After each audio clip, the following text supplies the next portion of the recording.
How much longer do you think your skills are relevant in today's market, Sophia? Marcus Chen asked, tapping his Mont Blanc pen against his glass desk. His smile never reached his eyes. 15 years is a long time to rely on the same playbook. I stared at the sleek dismissal letter placed before me, the company logo embossed in gold at the top. After dedicating my prime years to Vertex Technologies, I was being discarded exactly 1 week before my stock options would fully vest. This wasn't about relevance. This was robbery in a designer suit. Before we jump back in, tell us where you're tuning in from. And if this story touches you, make sure you're subscribed. Because tomorrow, I've saved something extra special for you. The 43rd floor executive suite of Vertex Technologies' downtown headquarters had always intimidated visitors with its calculated minimalism. Glass walls offering vertiginous views of the city skyline, furniture in various shades of white, and chrome that valued form over function, and abstract art pieces selected more for their investment potential than aesthetic appeal. The room was designed to make people feel small, and on that Thursday afternoon, it was succeeding. I adjusted my navy blazer, the same one I'd worn to countless product launches and board presentations over my 15-year tenure, and maintained my composure as Marcus Chen, newly appointed CEO of Vertex Technologies, continued speaking. The words themselves were less important than the practiced casualness with which he delivered them. This wasn't an impromptu meeting. This was a choreographed execution. The technology landscape has evolved dramatically since you joined us, he continued, sliding a bound document across his immaculate glass desk. Your contributions have been valuable. But Vertex needs forward-looking leadership in product development now. We're pivoting toward emerging markets and cutting-edge innovation. I glanced at the document, 15 pages of legal terminology that essentially translated to leave quietly or get nothing. My severance package, 3-month salary in exchange for signing away my right to contest the termination or discuss company matters with outside parties. The timing was surgical. Exactly 7 days before my stock options would fully vest after 15 years of service, options currently valued at nearly $4 million. You're terminating my position, I stated rather than asked, my voice steadier than I felt. At 47, I had spent nearly a third of my life building Vertex's product division from a struggling software vendor into an industry leader with a portfolio of patents and innovations that generated 68% of the company's current revenue. We're restructuring the product development division, Marcus corrected with rehearsed empathy. Your position is being eliminated as part of our strategic realignment.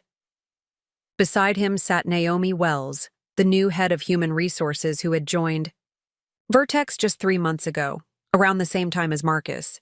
She hadn't spoken yet, but her presence served its purpose. Official witness, institutional memory eraser. She occasionally nodded at Marcus's statements with practiced professionalism while studiously avoiding eye contact with me. And this, restructuring coincidentally occurs 1 week before my stock options vest, I observed, my tone deliberately neutral. Marcus's expression flickered briefly, irritation at having the subtext spoken aloud. The timing of our strategic decisions is based on market conditions and shareholder priorities, he replied, the corporate platitudes flowing effortlessly. Your options package reflects the standard contractual terms you agreed to upon joining Vertex. Standard contractual terms that had been modified twice during my tenure, most recently when I had declined a lucrative offer from our largest competitor 3 years ago.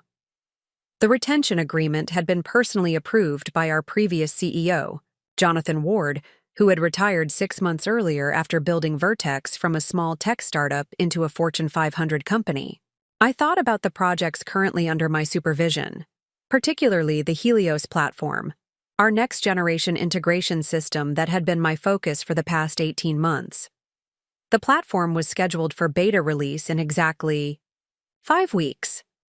I had personally recruited and assembled the development team, structured the architecture, and secured 3 patents that protected our most innovative features. What happens to the Helios project? I asked, already suspecting the answer. Brandon Davis will be stepping in as interim director for product development. He'll oversee the completion and launch of current projects, Marcus replied, naming my most recently hired senior manager, a talented but inexperienced developer who had joined us from a competitor 8 months ago. Brandon was brilliant with code but had limited understanding of our legacy systems and industry relationships, knowledge that couldn't be transferred in handover notes or transition meetings. He also lacked the historical context of why certain architectural decisions had been made, the invisible foundations upon which our technology was built. Most concerning was his limited experience navigating the complex regulatory requirements governing our healthcare and financial services integrations. Brandon doesn't have clearance for the financial services implementations, I noted. The compliance certification takes minimum 6 weeks, and Treasury regulations require a certified officer for the deployment phase. For a moment, uncertainty crossed Marcus's face before Naomi interjected smoothly. We'll be temporarily bringing in compliance consultants to bridge any certification gaps, she explained.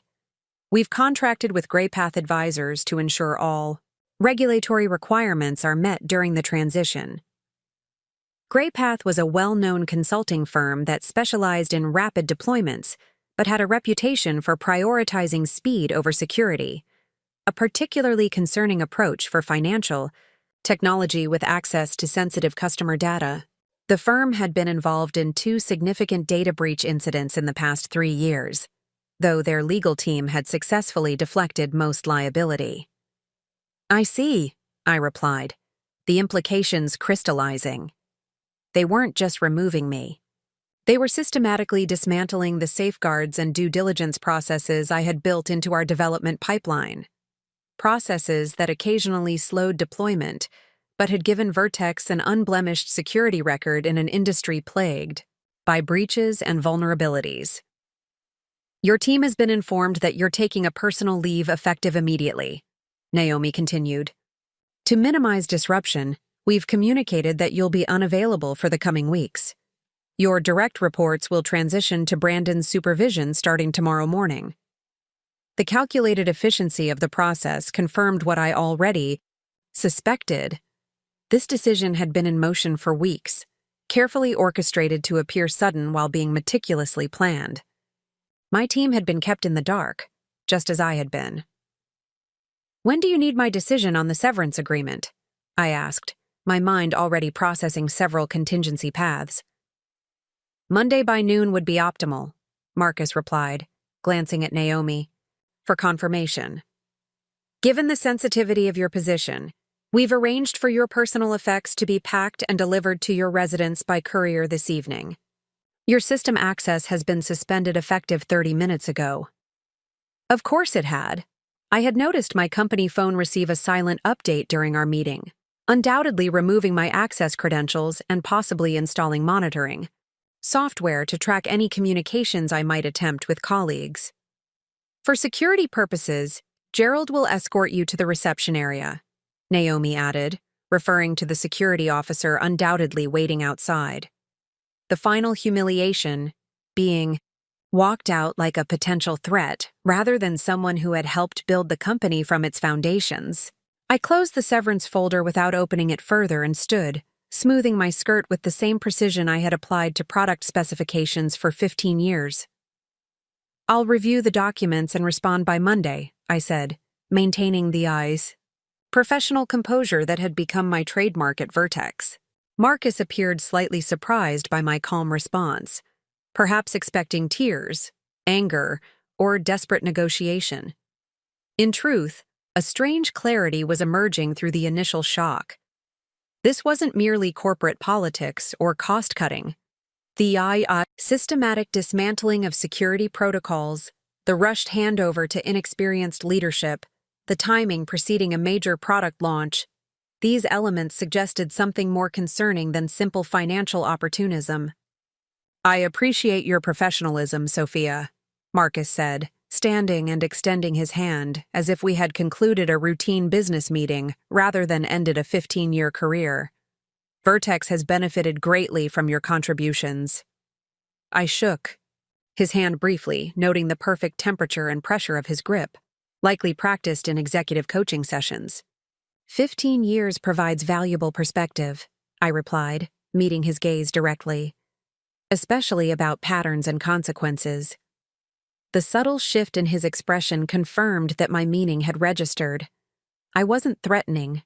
I was simply acknowledging that I understood more than he had calculated. As expected, Gerald was waiting outside, a young security officer who had joined Vertex only months ago and had no context for who I was or what my departure signified.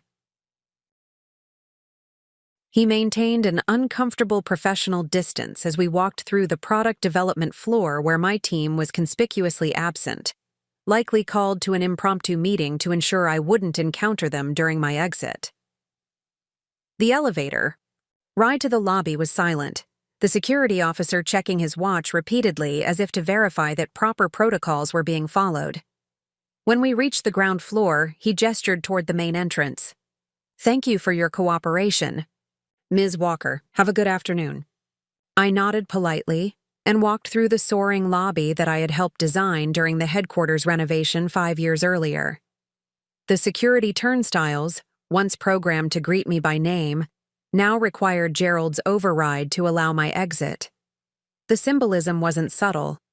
Outside, the September sun felt unexpectedly bright, the ordinary rhythm of downtown continuing undisturbed by the professional execution I had just experienced. I checked my personal phone, which contained only private accounts unconnected to Vertex systems. Rather than calling a rideshare as I typically would after working late, I decided to walk the 18 blocks to my condominium. The physical movement would help process what had just happened and what needed to happen next. Because while Marcus Chen believed he had just neutralized a dispensable middle-aged executive, what he had actually done was activate someone with comprehensive knowledge of Vertex's systems, partnerships, and vulnerabilities. Someone who had maintained relationships with key clients, developers, and regulators throughout the industry. Someone who had documented every questionable decision, rejected security recommendation, and compliance shortcut she had witnessed over 15 years. I wasn't just Sophia Walker, recently terminated product development director. I was the institutional memory and conscience of Vertex Technologies, and I had just been freed from all corporate constraints on using that knowledge. By the time I reached my building, the initial shock had transformed into strategic clarity. I greeted Thomas, the doorman who had known me since I purchased my condominium 8 years earlier, with my usual smile. "Everything all right, Ms. Walker?" he asked, noting my earlier-than-usual arrival. "You're home before sunset for once." "Just a change in schedule, Thomas," I replied. "I might be working from home for a while." "About time they let you have some balance," he said approvingly. "You're always the last one home in the building." If only he knew. In my apartment, I immediately went to my home office, a space I rarely used except on weekends, given my typically long hours at Vertex. I powered on my personal laptop and created a secure document to record every detail of the termination meeting while it remained fresh in my memory. Not for potential litigation, though that remained an option, but because comprehensive documentation had always been my professional methodology. Understanding complex systems required capturing details that might initially seem insignificant, but later prove critically important. As I finished documenting the meeting, my doorbell rang. The courier had arrived with my personal effects, 15 years of professional life contained in 2 cardboard boxes. I signed for them and brought them to my dining table, carefully unpacking each item. The packing had been hasty and impersonal. Framed certificates stacked against coffee mugs, technical books jumbled with personal photographs, award plaques wrapped in my spare gym clothes. Among the items was a framed photograph from Vertex's 10th anniversary celebration, me standing beside Jonathan Ward, the founder and former CEO, both of us smiling as we unveiled the company's refreshed brand identity. Jonathan's arm was around my shoulder, his expression capturing the genuine enthusiasm that had characterized his leadership. A stark contrast to Marcus Chen's calculated corporate persona. I set the photograph on my desk and continued unpacking. At the bottom of the second box, I found my personal notebooks. 12 years of handwritten notes from meetings, product development sessions, and strategic planning retreats. While all official documentation remained on Vertex's servers, these personal notes contained my unfiltered observations, concerns raised but not addressed, and the context behind key decisions that official minutes never captured. These notebooks had accompanied me to every significant meeting, their presence so constant that executives and team members alike had stopped noticing them. Their contents weren't confidential company documents, but rather my personal professional diary, protected by the same privacy conventions that covered personal journals or creative works developed on personal time. I placed the notebooks on my desk and sat back, considering my options. The severance agreement waited in my bag, its terms designed to silence me and sever all claims to compensation I had rightfully earned. Signing it would provide 3 months' salary, but cost me stock options worth millions, and, more importantly, would legally restrict my ability to protect the projects and people I had invested years developing. My phone chimed with a text message from Brandon Davis, the colleague who would be inheriting my position. "Just heard the news. This is completely unexpected. Can we talk?" I considered my response carefully. Brandon wasn't part of the executive decision-making process that had orchestrated my removal. He was talented but inexperienced, likely being positioned as a convenient scapegoat if the rushed Helios deployment encountered problems. "Not through company channels," I texted back, "personal email only." I then turned off notifications and focused on what needed to happen next. The severance agreement required my signature by Monday, which gave me 3 days to fully assess the situation and determine my response.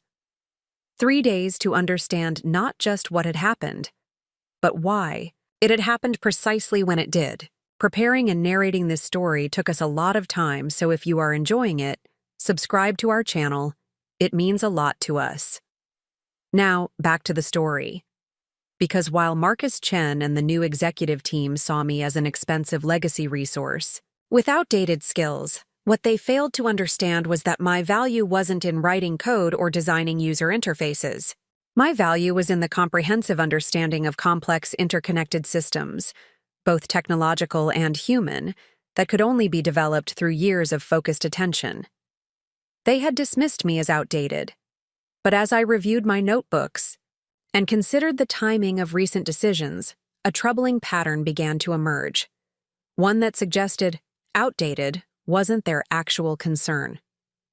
The real issue was that I knew too much, observed too carefully, and, most dangerously, had the institutional credibility to raise questions that others couldn't dismiss. As evening fell, I organized my notes chronologically and began reconstructing the events of the past 6 months since Jonathan Ward's retirement, the personnel changes, the shifted priorities, the accelerated timelines for financial integrations, the reduced security testing windows. Each decision individually seemed like typical corporate evolution under new leadership. Collectively, they formed a more concerning picture. By midnight, I had constructed a detailed timeline that confirmed my suspicions. This wasn't just about saving my salary or avoiding my stock options. This was about removing the primary obstacle to a fundamentally flawed product deployment strategy that prioritized speed and market positioning over security and stability. A strategy that, based on my technical assessment, had approximately a 70% probability of resulting in significant system vulnerabilities within the first 90 days of deployment. The question was no longer whether I should fight this termination, but how to do so in a way that protected the company's customers, employees, and long-term viability, even if its current leadership seemed determined to sacrifice those priorities for short-term gain. As I prepared for bed, my phone chimed again. An email from an address I hadn't seen in years. Jonathan Ward, the retired founder of Vertex Technologies. The subject line read simply, "We should talk." Perhaps I wasn't the only one who had observed the troubling pattern of decisions, and perhaps being outdated in the eyes of those prioritizing speed over substance wasn't the liability they believed it to be. I smiled for the first time since the termination meeting. Monday's deadline suddenly seemed less threatening and more like an opportunity. Because while Marcus Chen believed he had eliminated a problem by removing me from Vertex Technologies, what he had actually done was create something much more dangerous: a highly motivated expert with nothing left to lose and everything to prove. Sleep eluded me that night despite physical exhaustion. My mind continued processing the day's events, examining them from different angles like debugging complex code. By 5:30 a.m., I abandoned the pretense of rest and made my way to the kitchen, brewing the first of what would likely be many cups of coffee. The city was still dark outside my windows, the financial district's skyscrapers illuminated only by security lighting and the occasional office where someone was working improbably early or perhaps improbably late. Jonathan Ward's email remained unopened. I wanted full mental clarity before engaging with my former mentor and the man who had founded Vertex Technologies from his garage 23 years ago. Jonathan had personally recruited me from a promising position at a larger tech firm, convincing me that at Vertex I could build something meaningful rather than merely maintaining someone else's creation. "We're not just making software," he had told me during my interview. "We're making tools that help businesses serve people better." That philosophy had guided Vertex's product development under his leadership, balancing innovation with stability, growth with security. The company's unblemished record regarding data protection hadn't been accidental. It had been foundational to our corporate identity. With coffee in hand, I settled at my dining table where I had spread my notebooks the previous evening. The morning light gradually strengthened, illuminating 15 years of carefully documented observations. I reached for my phone and opened Jonathan's email. "Sophia, heard about yesterday's decision. Not what I envisioned for the company. My contact details are below. Secure channels only. JW." Brief and careful. Jonathan had always been judicious. In his written communications, particularly regarding sensitive matters, the reference to secure channels indicated his awareness that standard communications might be monitored, a reasonable precaution given the circumstances. I crafted an equally careful reply from my personal email account.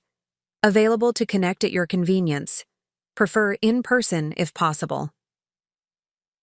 While waiting for his response, I returned to my notebooks, focusing on entries from the past 6 months, since Jonathan's retirement and Marcus Chen's appointment as CEO. I had documented the initial transition meetings, including Marcus's ambitious growth targets and his repeated references to unnecessary procedural barriers in our product development cycle, his thinly veiled criticism of our security and compliance protocols. One entry from 3 months ago stood out particularly.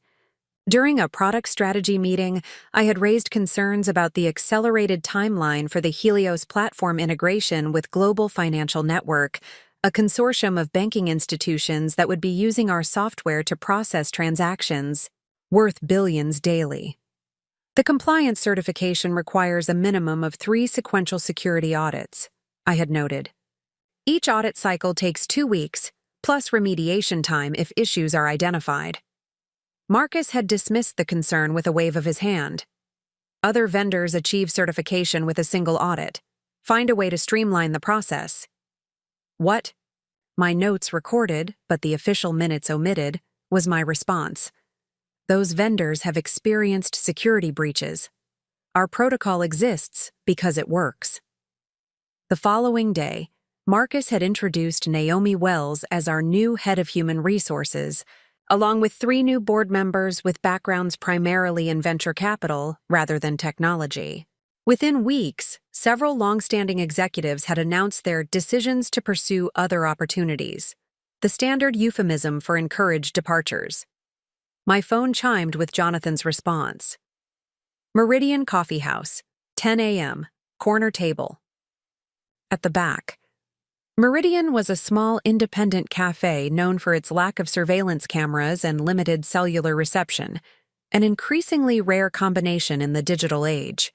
It was also located in a neighborhood far from Vertex headquarters, or the homes of current executives, making a chance encounter unlikely. I spent the next 2 hours systematically reviewing my documentation of the Helios platform development, particularly the security and compliance aspects that Marcus had consistently pushed to accelerate. The pattern became increasingly clear. AI, systematic dismantling of safeguards in favor of speed and market positioning. Most concerning was the handling of the encryption protocols for financial transaction data. My team had designed a triple-layer encryption system that, while requiring slightly more processing power, provided security that exceeded industry standards. 2 months ago, I discovered that Marcus had authorized a streamlined version for the final release, maintaining the appearance of our security architecture while reducing its actual effectiveness. I had documented my objection in a formal memo, copying our Chief Technology Officer and Chief Compliance Officer. The CTO had supported my position initially, but reversed course after a private meeting with Marcus. The CCO position had been vacant since Linda Matthews' departure 3 months earlier, with responsibilities temporarily assigned to legal affairs. I photographed these specific notebook entries, along with supporting details from other meetings, and transferred the images to an encrypted storage service unconnected to Vertex systems. The documentation wasn't just a professional record anymore. It was becoming evidence of potentially negligent corporate governance. At 9:15 a.m., I changed into casual weekend attire, jeans, a light sweater, and comfortable walking shoes, deliberately different from my usual business appearance. I tucked my hair under a rarely worn cap and added sunglasses before leaving my building. The precautions might seem excessive, but 15 years in technology had taught me that digital surveillance was ubiquitous, and facial recognition systems were increasingly deployed by corporate security teams. The morning was unseasonably warm for September, the sidewalks already crowded with weekend shoppers and tourists. I took an intentionally circuitous route to Meridian Coffee House, including a subway ride and a brief stop at a bookstore to ensure I wasn't being followed. The habits of careful system testing had their applications outside of software development. I arrived at Meridian at precisely 9:55 a.m., scanning the cafe before entering. Jonathan was already seated at the back corner table as promised, his appearance markedly different from the polished executive I had known. His previously close-cropped silver hair had grown longer, and he had cultivated a beard that softened his recognizable features. He wore a casual flannel shirt rather than the tailored suits that had been his corporate uniform. He rose slightly as I approached, his handshake warm and familiar despite the circumstances. "Sophia, thank you for coming."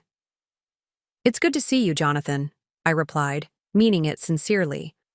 Despite his transformed appearance, his eyes retained the sharp intelligence and genuine warmth that had made him such an effective leader, someone people followed from respect rather than obligation. A server approached, and we both ordered coffee, waiting until she departed before continuing our conversation. "I heard what happened," Jonathan began, his voice low. "My sources inside Vertex are diminishing, but I still have a few loyal connections. The timing wasn't subtle. 7 days before full vesting," I confirmed, though I believe the stock options were a secondary consideration. Jonathan's eyebrows rose slightly. "Explain." "The Helios platform launches in 5 weeks," I said, with critical financial services integrations scheduled for immediate deployment. The security architecture has been systematically compromised over the past 3 months, and the compliance certification process has been abbreviated to the point of near meaninglessness. I briefly outlined the specific changes I had documented, including the substitution of our proprietary encryption system with a commercially available alternative that had experienced known vulnerabilities. Jonathan listened intently, occasionally asking clarifying questions about technical details or timeline adjustments. His expression grew increasingly troubled. "They're prioritizing speed to market over security," he said, though it wasn't a question. Classic short-term thinking. "It's worse than that," I replied. "The changes aren't being documented properly in the technical specifications. Clients aren't being informed that the security architecture they contracted for has been fundamentally altered." Jonathan's expression shifted from concern to alarm. "That crosses the line from aggressive business practice to potential fraud." Exactly why I believe my termination wasn't primarily about cost reduction, I concluded. I was asking too many questions, documenting too many discrepancies. With me gone, Brandon will be overwhelmed just managing the basic product release requirements. He won't have bandwidth to investigate security architecture modifications or compliance shortcuts. Jonathan was silent for a moment, turning his coffee cup slowly on the table, a habit I recognized from tense board meetings when he was processing difficult information. "I made a mistake with Marcus," he finally said, his voice heavy with regret. "The board wanted someone with aggressive growth credentials to please the institutional investors. His resume was impressive, his references impeccable. But I failed to see that his successes came from extracting value rather than creating it." "You couldn't have known," I offered. Jonathan shook his head firmly. "I should have looked deeper. His previous companies showed a pattern: impressive short-term growth followed by troubling aftermaths once he departed with his performance bonuses. Nothing illegal, nothing that would appear in standard background checks, but a consistent pattern of prioritizing metrics over sustainability." This explained why Jonathan had reached out. His concern wasn't just for me or even for the company he had built. It was for the potential harm that could result from compromised financial systems affecting millions of individuals whose data flowed through Vertex software. "What are you planning to do?" he asked directly. I hesitated, organizing my thoughts. "I have 3 paths available. First, sign the severance agreement, walk away, and hope the security compromises are discovered before serious harm occurs.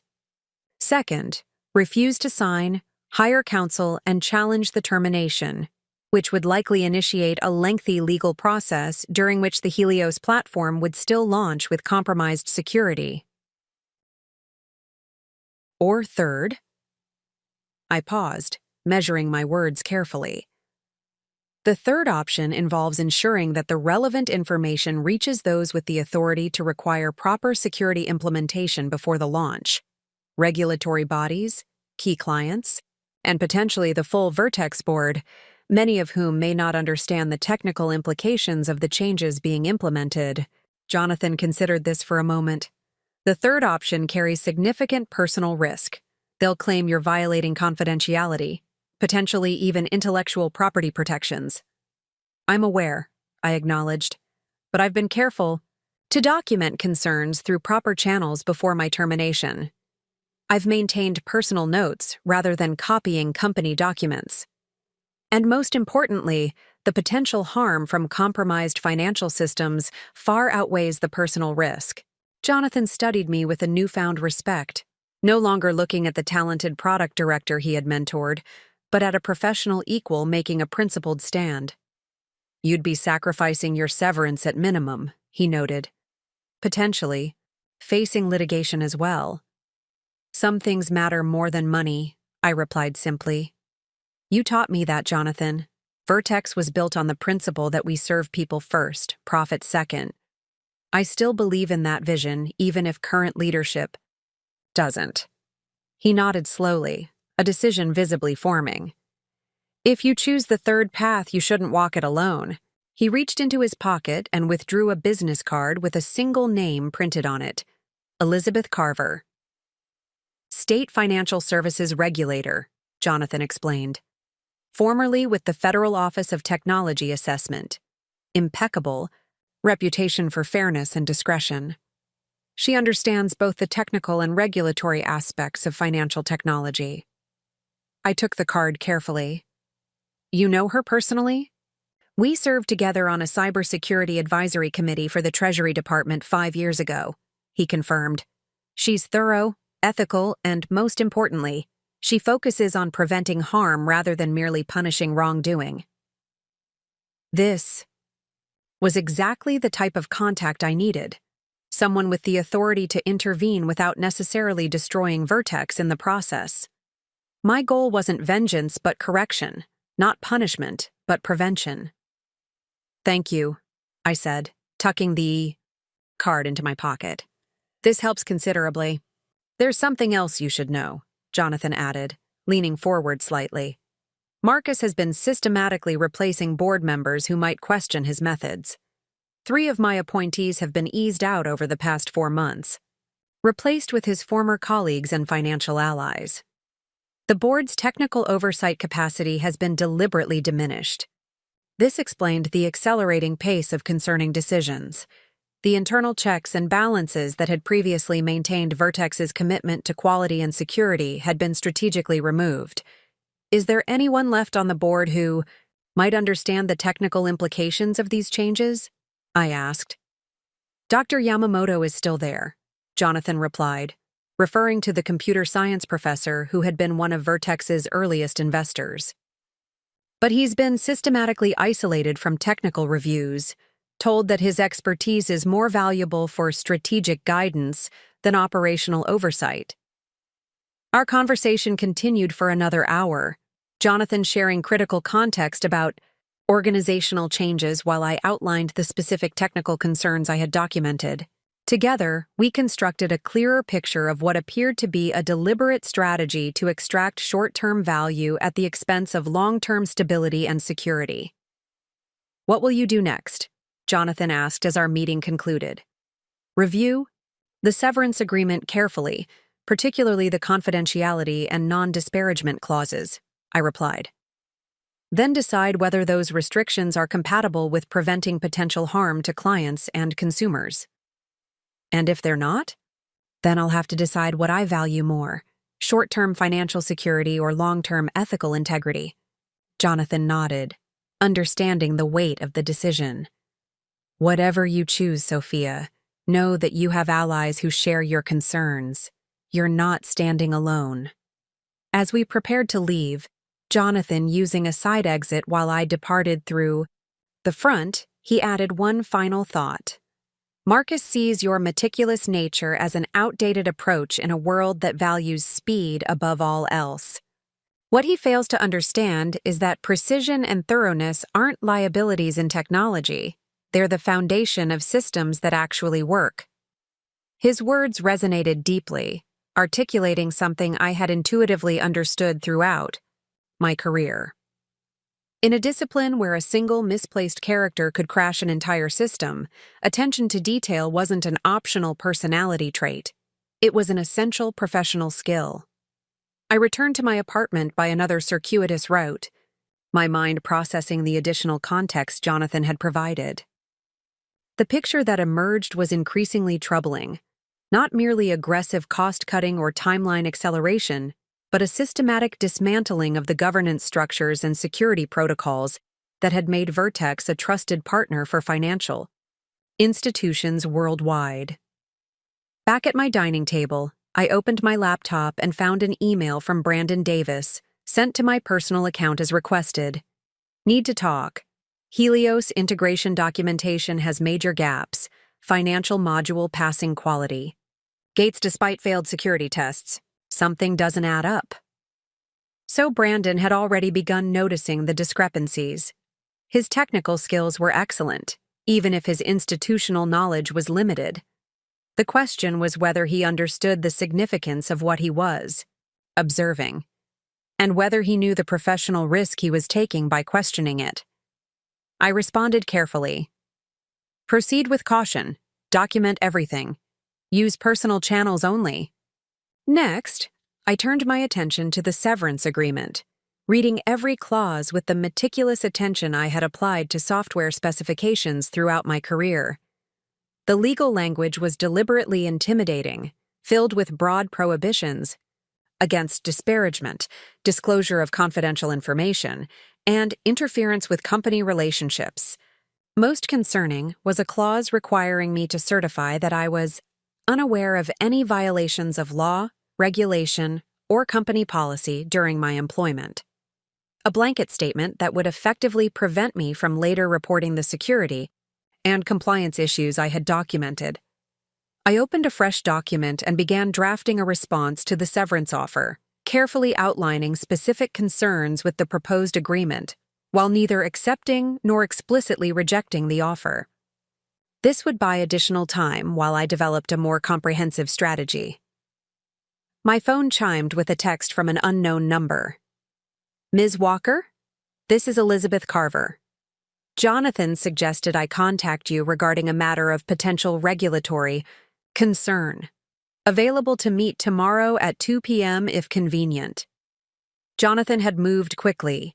The involvement of a state financial regulator raised both the stakes and the possibilities. With proper regulatory engagement, the security issues might be addressed without necessarily destroying Vertex in the process, precisely the outcome I hoped for. I confirmed the meeting and then turned back to my notebooks, focusing on the specific technical modifications to the Helios platform that had compromised its security architecture. The details mattered, not just what had been changed, but how those changes would affect real-world financial transactions processing billions of dollars daily. As evening approached, I received another text from Brandon. Chen called emergency meeting, accelerating Helios launch by 2 weeks. Compliance checks being streamlined further. Need your guidance. The acceleration was alarming, but not surprising. Marcus likely sensed potential resistance and was moving to establish facts on the ground before questions could gain traction. By launching earlier, with my replacement still struggling to understand the complex system architecture, he could present any subsequent problems as implementation issues rather than fundamental design flaws.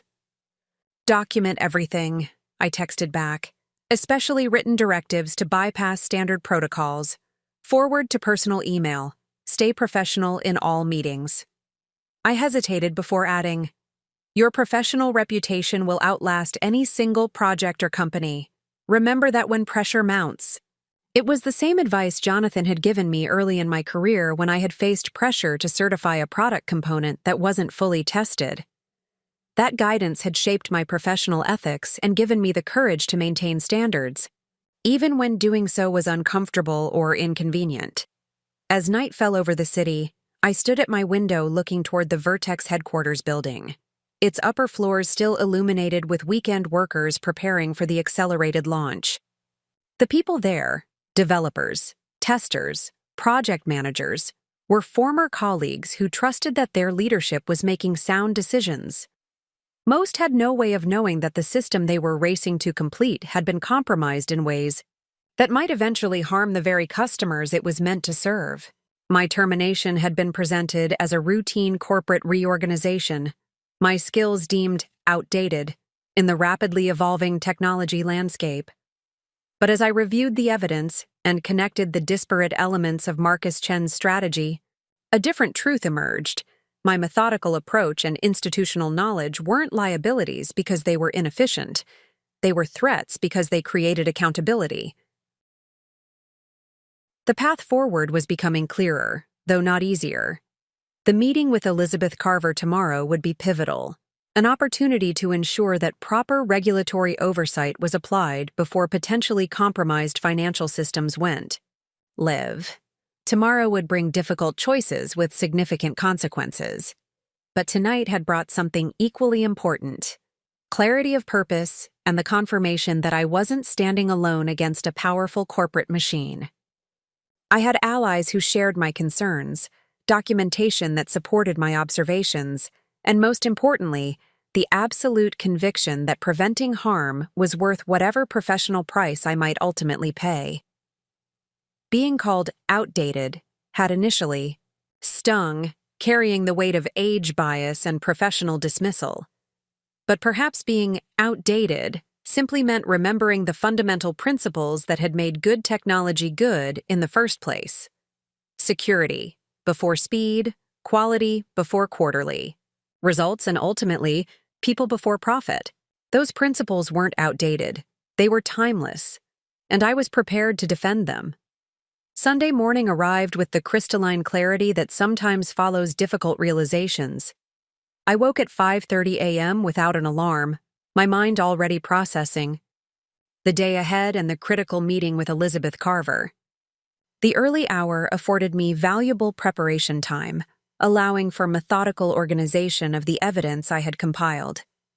After a light breakfast and strong coffee, I cleared my dining table and arranged my documentation chronologically. First, came the original Helios platform security specifications that my team had designed, a robust architecture with multiple redundant safeguards appropriate for financial data processing.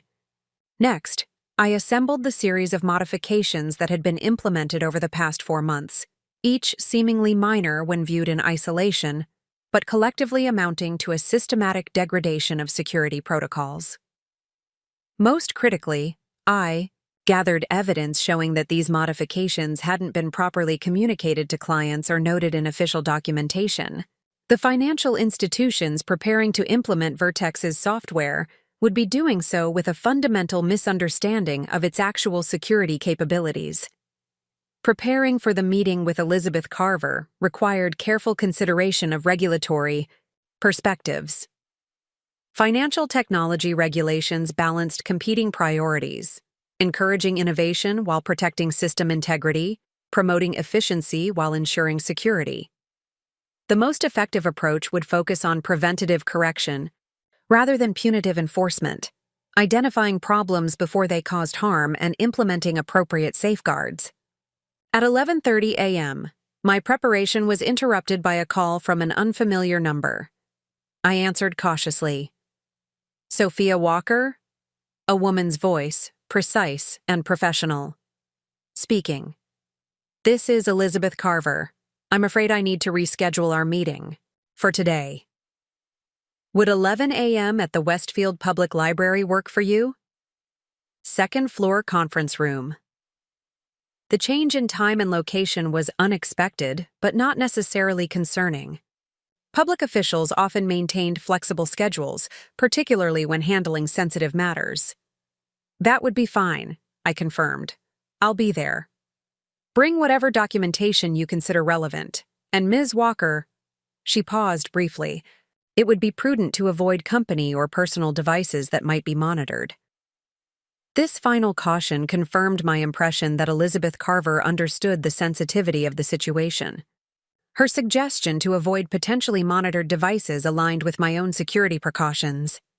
Understood, I replied simply. I adjusted my schedule accordingly, gathering the most critical documentation into a traditional paper folder rather than digital formats. The approach felt almost anachronistic in the digital age, precisely why it offered a certain security. Digital files could be monitored, tracked, and remotely accessed. Physical documents required physical presence to view. At 10:30 a.m., I left my apartment and took a circuitous route to the library, using public transportation and making several unnecessary transfers to identify potential surveillance.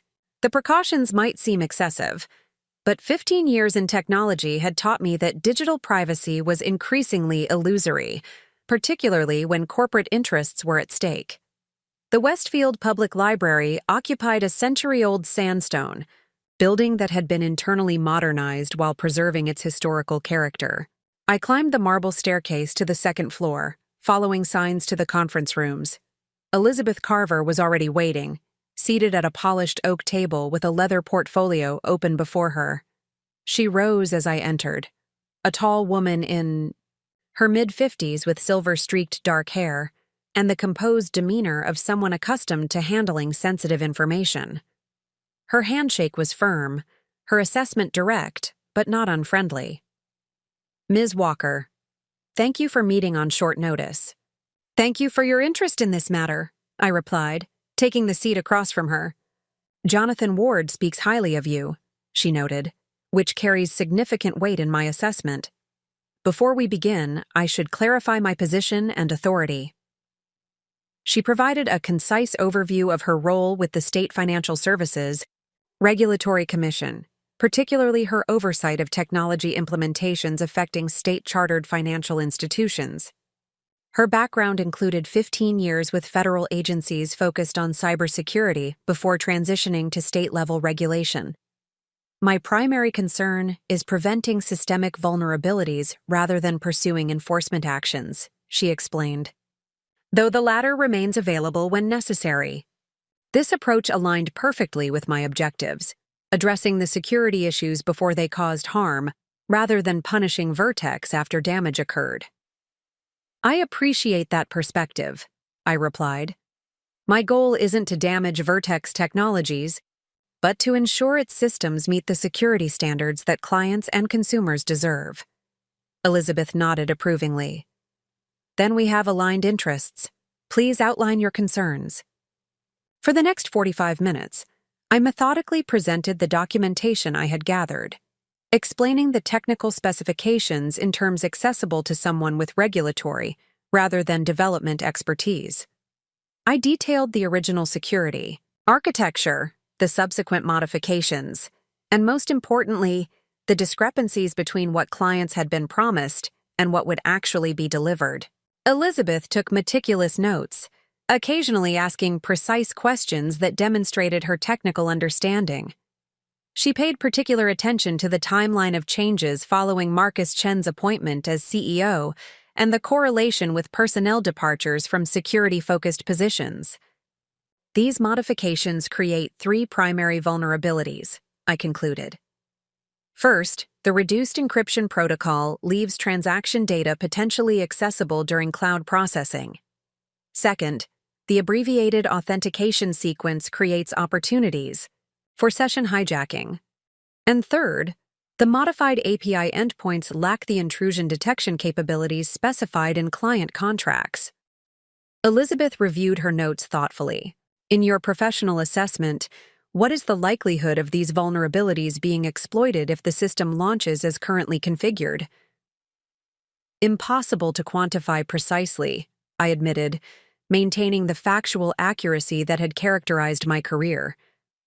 But based on historical patterns in financial technology breaches, systems with comparable vulnerabilities typically experience exploitation within the first 90 days of deployment. And the potential scope of compromise if exploitation occurs? Worst-case scenario would be unauthorized access to transaction data across multiple financial institutions simultaneously, I explained. Given the current client implementation schedule, that could potentially affect several million consumer accounts. Elizabeth closed her notebook, her expression grave but composed. This warrants immediate attention. I'll need 2 things from you. First, a formal written statement detailing these concerns that I can reference in official communications. Second, your availability for potential follow-up questions as we initiate our review. I'm prepared to provide both, I confirmed. You should understand the potential consequences, she added. Vertex will likely identify you as the source of this information. The severance agreement you mentioned would be voided. There could be legal challenges regarding confidentiality. I understand the risks, I acknowledged, but the potential harm to consumers from compromised financial data outweighs my personal considerations. Elizabeth studied me for a moment before nodding with apparent respect. Jonathan said you prioritized integrity over expediency. He was correct. She gathered her materials efficiently. I'll initiate a formal security review tomorrow morning. Vertex will be required to provide complete documentation of all modifications to the original security architecture, with certification of client notification regarding any substantive changes. This was precisely the intervention I had hoped for: focused, appropriately scaled, and potentially effective in preventing harm without unnecessarily damaging Vertex itself. How quickly can the review be completed? I asked. Expedited reviews typically require 7 to 10 business days, she replied. Given the impending launch timeline you've described, I'll prioritize this matter. You mentioned the accelerated launch is now scheduled for 3 weeks from tomorrow, I confirmed. Moved forward from the original 5-week timeline. Elizabeth made a final note. That acceleration itself raises concerns about proper testing protocols. I'll include testing verification in our review requirements. As our meeting concluded, Elizabeth provided contact information for secure communications and confirmed receipt of my documentation. Your professional diligence may have prevented significant harm, she noted.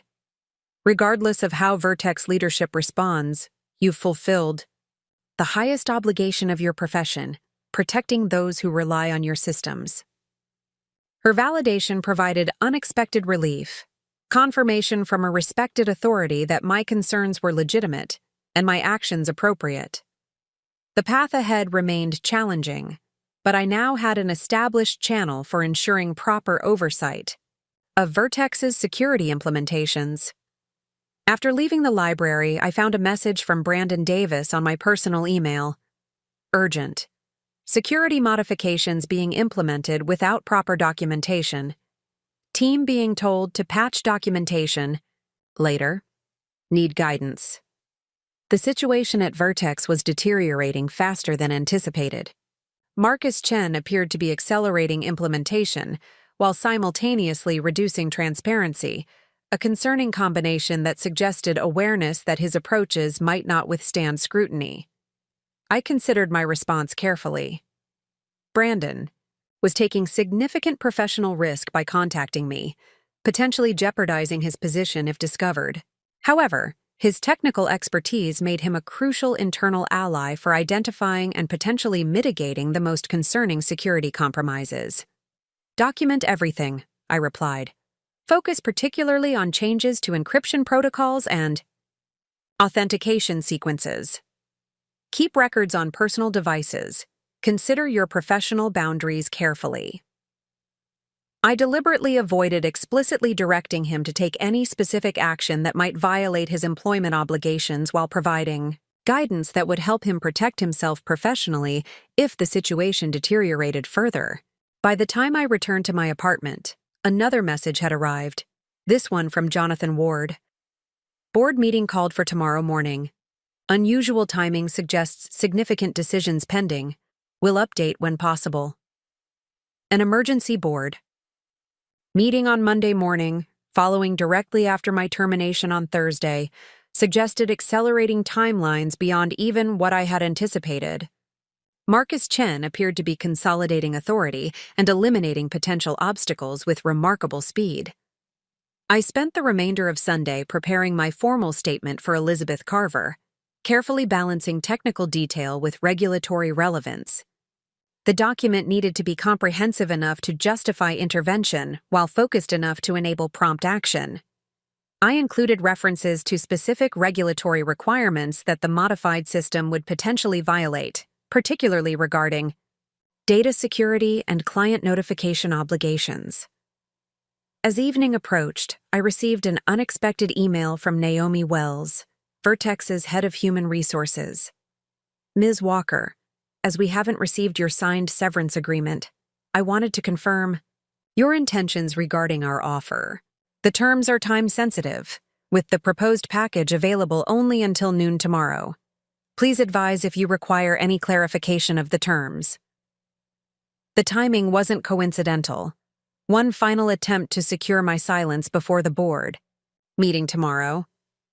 The severance package represented significant immediate financial security, offering 3 months' salary and healthcare continuation in exchange for comprehensive non-disclosure and non-disparagement agreements.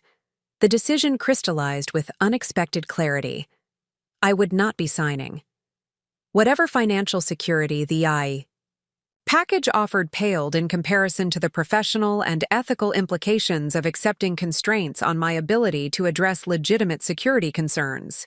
I drafted a measured response. Ms. Wells, thank you for following up.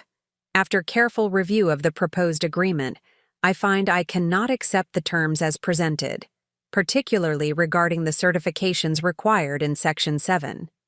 I remain open to discussing a modified agreement that better balances the company's interests with my professional obligations. Regards, Sophia Walker. The reference to Section 7, the clause requiring me to certify no knowledge of regulatory violations, would signal to any competent legal professional that I had identified potentially problematic issues.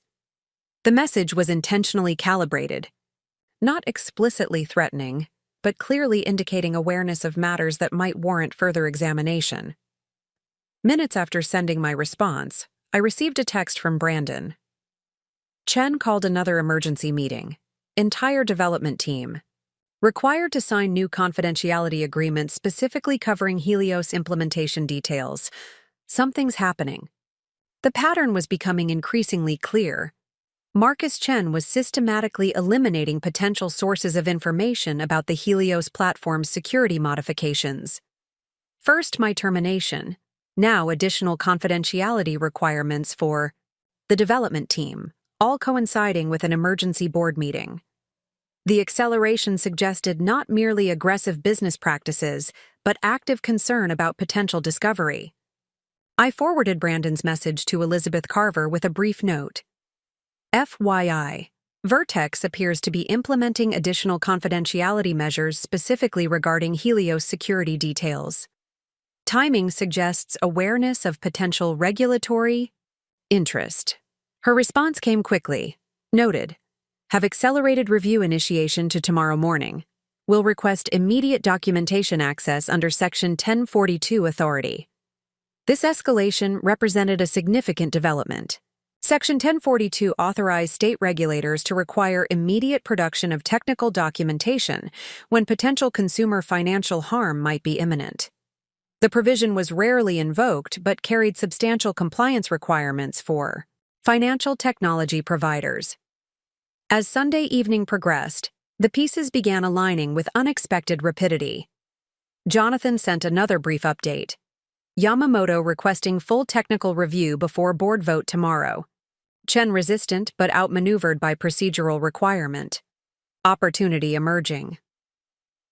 Dr. Yamamoto's intervention represented a potential inflection point.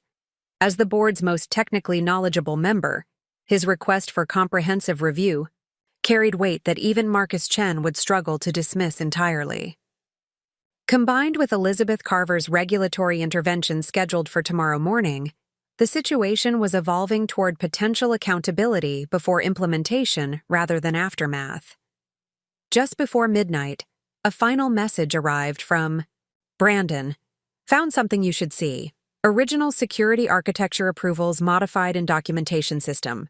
Timestamps altered. Have preserved original versions through system backup. This crosses line from concerning to potentially illegal. The falsification of approval documentation represented a significant escalation, moving from aggressive timeline acceleration and security compromise into potential fraud. If financial clients were making implementation decisions based on falsified approval documentation, the implications extended beyond regulatory concerns into potential criminal liability. I forwarded this information to Elizabeth Carver with appropriate context, and then composed a careful email to Dr. Yamamoto, whom I had worked with periodically during his technical reviews. The message didn't explicitly reveal Brandon's discovery, but encouraged thorough examination of implementation documentation timestamps during tomorrow's review. Sleep proved elusive that night as I considered the rapidly evolving situation. What had begun as my personal professional setback was transforming into something with far broader implications, potential systemic financial security vulnerabilities affecting millions of consumers, deliberately concealed through increasingly concerning methods. Monday morning arrived with unexpected developments. At 7:15 a.m., Jonathan called rather than texted, a departure from his previous careful communications. Sophia, I've just received word from Yamamoto. Chen attempted to cancel the technical review by claiming emergency client priorities, but 3 board members insisted it proceed as scheduled. The review begins at 9 a.m. Will they have access to the complete documentation? I asked, recognizing that selective presentation could easily obscure the most problematic modifications. Yamamoto has requested unrestricted access to the full development repository, Jonathan confirmed. Chen objected, but was overruled when Yamamoto cited fiduciary responsibility requirements. This represented a significant procedural victory. With full repository access, the board's technical review would likely identify the security compromises and, potentially, the documentation alterations Brandon had discovered. There's more, Jonathan continued.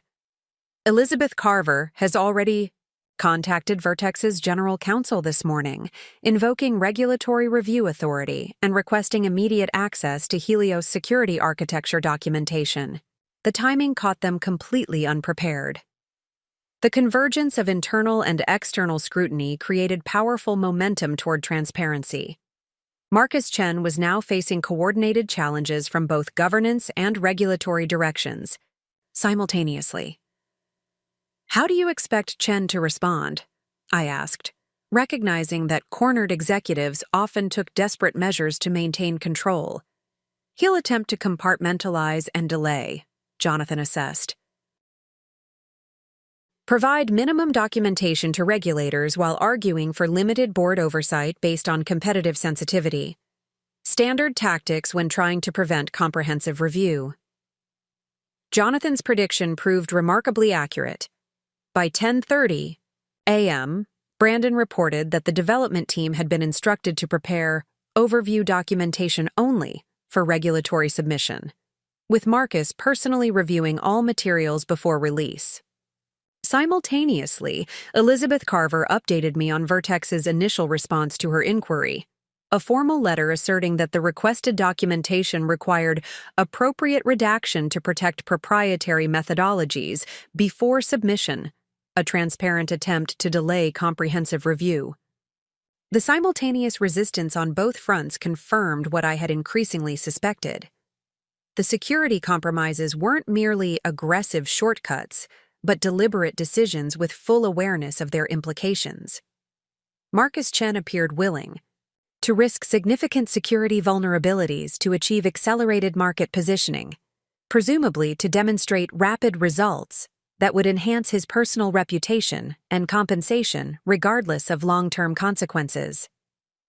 At 11:45 a.m., just 15 minutes before my severance agreement deadline, I received another email from Naomi Wells. Ms. Walker, I've been instructed to extend the severance agreement deadline until 5 p.m. today, with a modified agreement attached for your consideration. The updated terms include increased compensation and expanded healthcare coverage. Please review at your earliest convenience. The timing was revealing, clearly a response to mounting pressures from both the board review and regulatory inquiry. The modified agreement Jonathan had forwarded included a significant increase in financial terms, 6 months' salary rather than 3, extended healthcare coverage, and accelerated vesting of a portion of my stock options. However, the expanded confidentiality provisions were even more restrictive, explicitly prohibiting any communication with regulatory authorities regarding Vertex technologies without prior written approval from company legal counsel. The increased offer confirmed my leverage while simultaneously revealing Vertex leadership's priorities.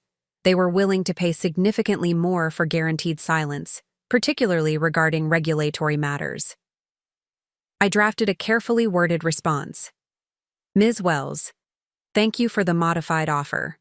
While the improved financial terms are appreciated, the expanded confidentiality provisions in Section 12 appear to potentially conflict with established regulatory compliance obligations.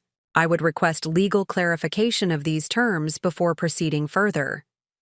Regards, Sophia Walker. The response was calculated to buy additional time while signaling continued awareness of regulatory considerations. A subtle reminder that aggressive confidentiality provisions might themselves raise regulatory concerns. At 12:30 p.m., the situation accelerated dramatically. Brandon called my personal phone directly, a significant escalation from our previous text-based communications. Sophia, I need your advice urgently, he began, his voice tense. The board technical review has identified the security architecture modifications.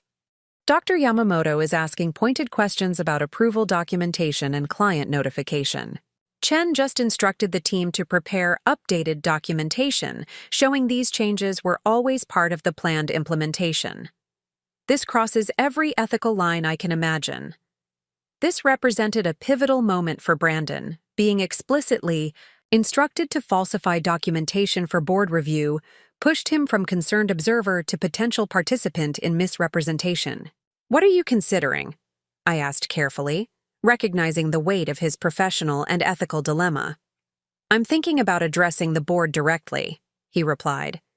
Yamamoto has scheduled individual meetings with key technical staff this afternoon. I could provide accurate information about the actual implementation timeline and approval process. The professional risk for Brandon was substantial: potential termination at minimum, possible legal challenges regarding confidentiality, at worst.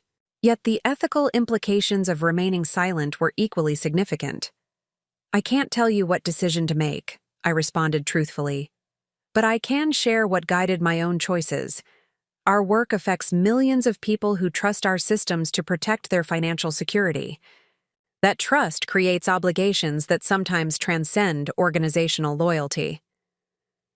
Brandon was silent for a moment before responding with new resolution.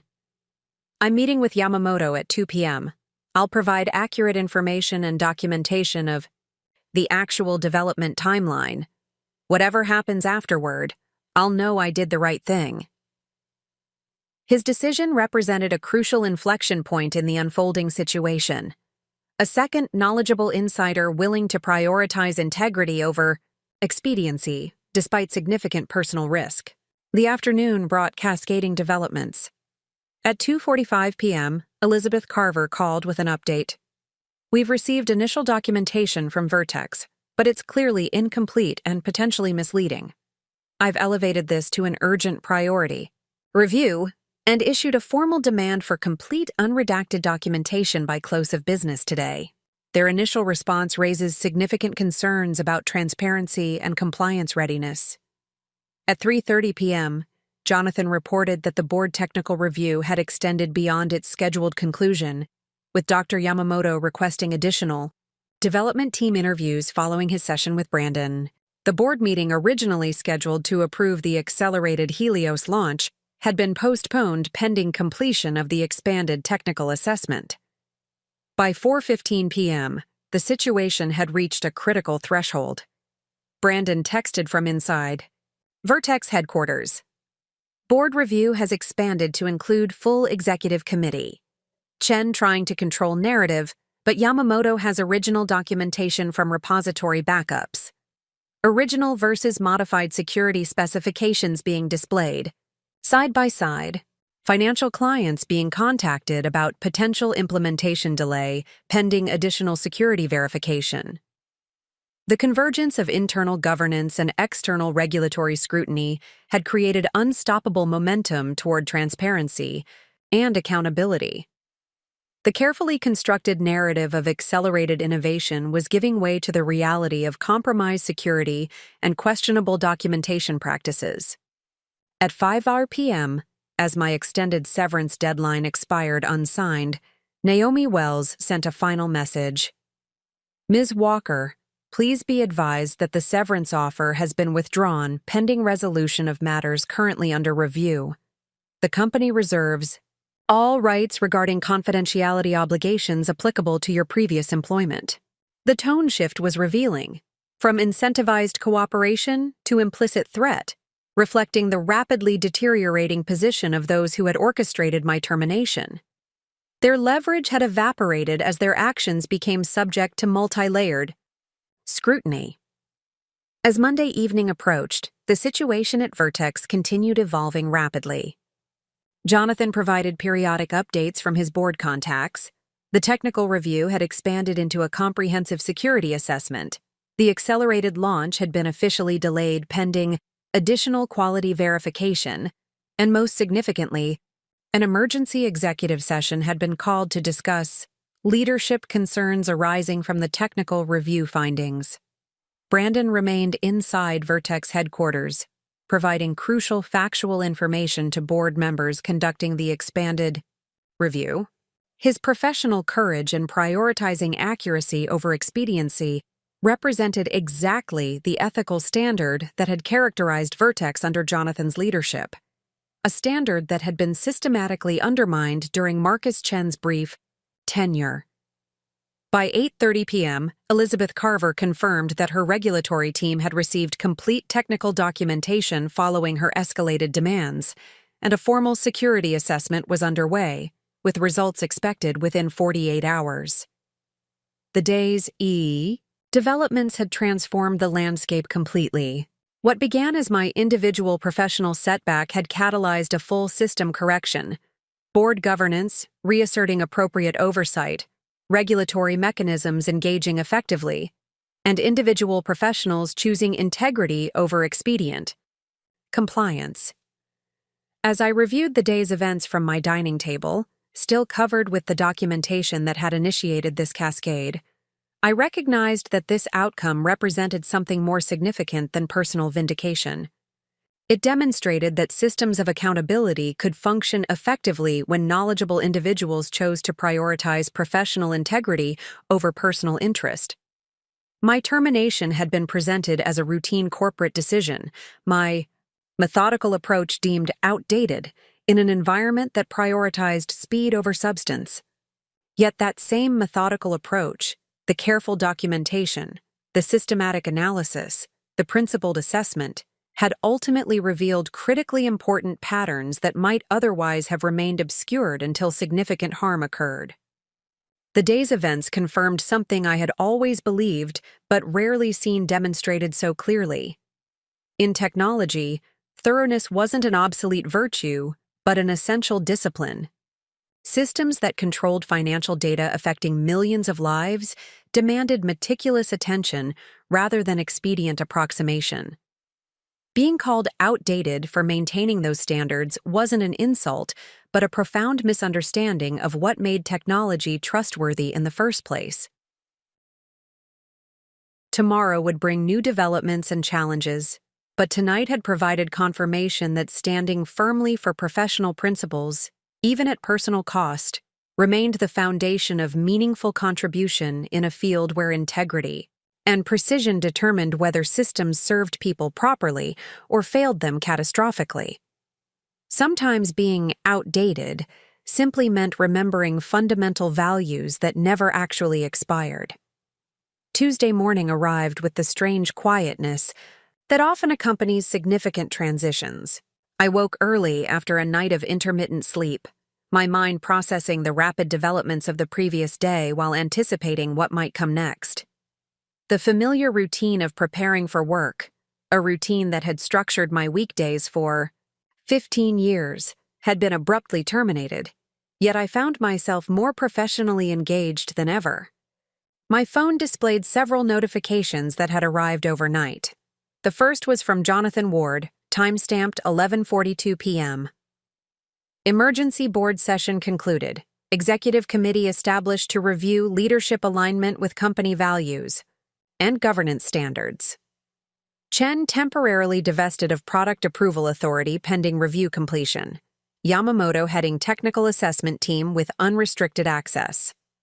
This represented a significant shift in authority, the board reasserting governance control by effectively limiting Marcus Chen's decision-making power regarding the Helios platform. Dr. Yamamoto's leadership of the technical assessment ensured that someone with genuine understanding would evaluate the security modifications rather than merely accepting executive assurances. The second message was from Brandon, sent at 1:15 a.m. Finally home. Board review expanded to full security audit of all Helios components. Chen tried to characterize modifications as routine optimizations, but documentation trail proved otherwise. Yamamoto requested my continued involvement in review process. Meeting again at 8 a.m. Brandon's continued participation in the review process was crucial. His detailed knowledge of the current implementation would help identify precisely which components had been compromised and how they might be properly restored. His willingness to provide accurate information despite personal risk had proven instrumental in establishing the factual foundation for board intervention. The third notification was an email from Elizabeth Carver, sent at 6:30 a.m. Ms. Walker, our preliminary assessment confirms your core concerns regarding the modified security architecture. We've identified multiple instances where implemented. Protocols differ materially from client documentation without appropriate disclosure. I've scheduled a call with Vertex's General Counsel and Compliance Officer for 9 a.m. to discuss immediate remediation requirements. Would value your technical input during this process if you're available. Her message confirmed that regulatory oversight was functioning as designed, identifying potential harm before implementation rather than responding to breaches after they occurred. The request for my continued involvement indicated recognition of my technical knowledge rather than dismissal of my perspective as outdated. I replied to Elizabeth confirming my availability for consultation, then prepared for what promised to be another day of significant developments. The rapid mobilization of both governance and regulatory responses suggested that the situation at Vertex was approaching a critical inflection point, the moment when temporary intervention might become permanent correction. At 10:15 a.m., Jonathan called with an update on the morning's developments. Sophia, the situation is evolving quickly. The board's executive committee met at 7 a.m. and has established a formal leadership review process. Marcus has been placed on administrative leave pending completion of the review. This was a significant escalation, moving from restricted authority to formal separation, albeit temporarily. What prompted the administrative leave? I asked, recognizing that boards typically preferred less disruptive interventions when possible. Yamamoto's technical team discovered that some of the documentation alterations weren't merely retrospective adjustments, but involved backdated approval signatures, Jonathan explained. When confronted with this evidence during this morning's executive session, Marcus attempted to shift responsibility to the development team leads. Brandon was able to produce original email directives proving otherwise. The attempted deflection of responsibility onto team members represented a particularly concerning ethical breach, sacrificing subordinates to protect executive decisions. Brandon's foresight in preserving original communications had proven crucial in establishing the actual chain of accountability. The board has named Patricia Hernandez as acting CEO, Jonathan continued, referring to Vertex's long-serving chief operating officer. She's been instructed to ensure full cooperation with both the internal assessment and regulatory review. Patricia was a 20-year Vertex veteran who had risen through operations management rather than technology development.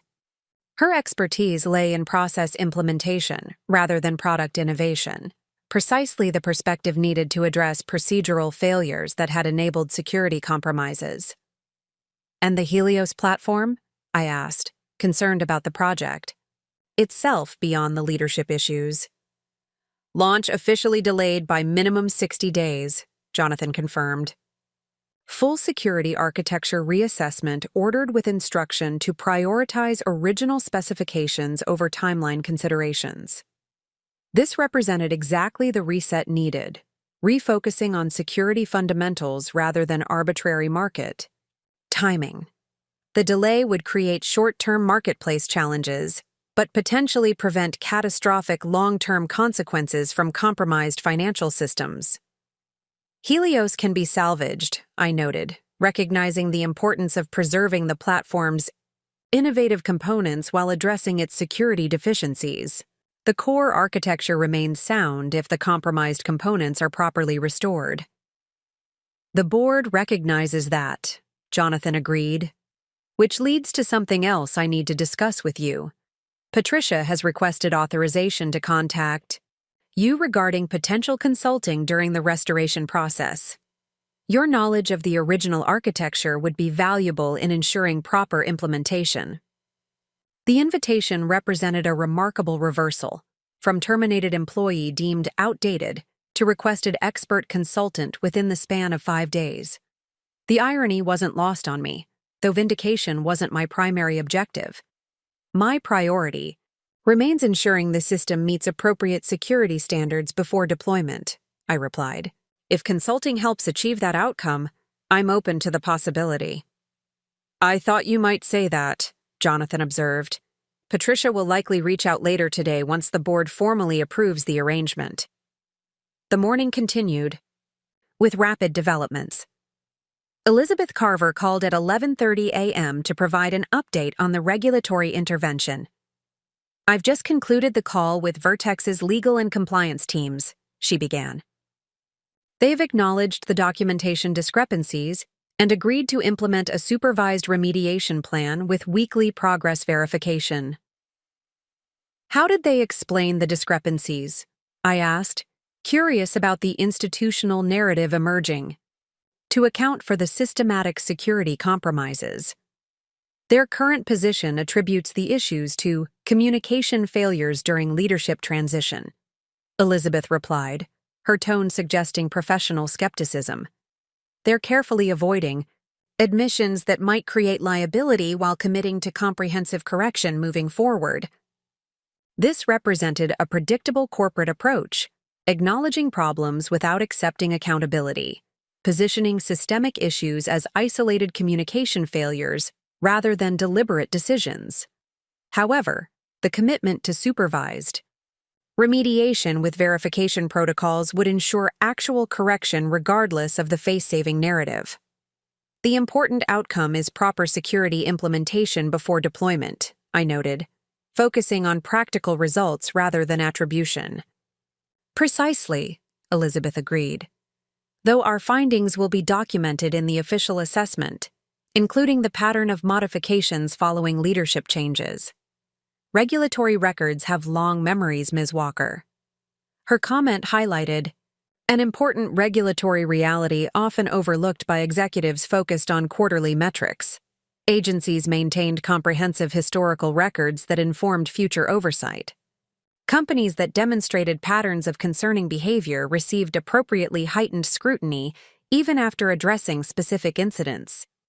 At 1:15 p.m., Brandon texted from inside Vertex headquarters. Technical review expanding beyond Helios to all recent product modifications.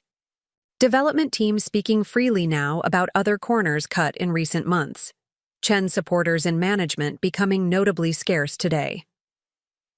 The expanding assessment suggested that the security compromises in Helios might represent a broader pattern of degraded standards following Marcus Chen's appointment, potentially affecting multiple product lines rather than a single platform. The cultural shift Brandon described, team members speaking openly about previously suppressed concerns, indicated how quickly organizational behavior could change when leadership priorities shifted. By mid-afternoon, the situation at Vertex had become public. Technology industry publications ran headlines about leadership transition and product launch delays at Vertex Technologies, with financial analysts speculating about potential impacts on quarterly results. The company's stock price had dropped 8% by closing bell, reflecting market uncertainty about the unexpected developments. At 4:30 p.m., I received a call from Patricia Hernandez, Vertex's acting CEO. Ms. Walker, thank you for taking my call, she began with characteristic directness. I'll be straightforward. We need your expertise to properly restore the Helios security architecture. The board has authorized me to offer a 6-month consulting arrangement with considerable flexibility regarding terms.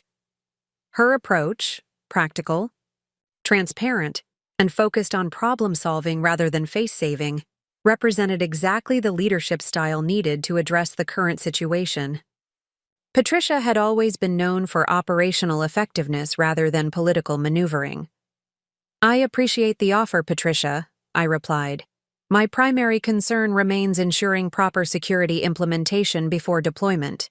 If my involvement helps achieve that outcome, I'm willing to consider appropriate arrangements. That's exactly the perspective we need, she confirmed. This situation has revealed significant gaps in our governance processes.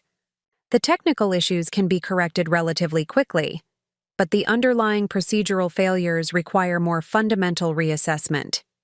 This acknowledgement of systemic, rather than merely technical issues, represented an important recognition that the current crisis reflected governance failures beyond simple coding decisions. The security compromises had been enabled by weakened oversight, altered approval processes, and diminished accountability. The board has established a comprehensive governance review committee, Patricia continued. They've specifically requested your participation given your historical knowledge of our development protocols and recent observations of their degradation. The invitation to contribute to governance reconstruction rather than merely technical restoration reflected recognition of my broader organizational understanding, exactly the comprehensive perspective that Marcus Chen had dismissed as outdated when focused exclusively on accelerated timelines. We discussed preliminary terms for a consulting arrangement that would include both technical guidance for Helios restoration and advisory input on governance reconstruction.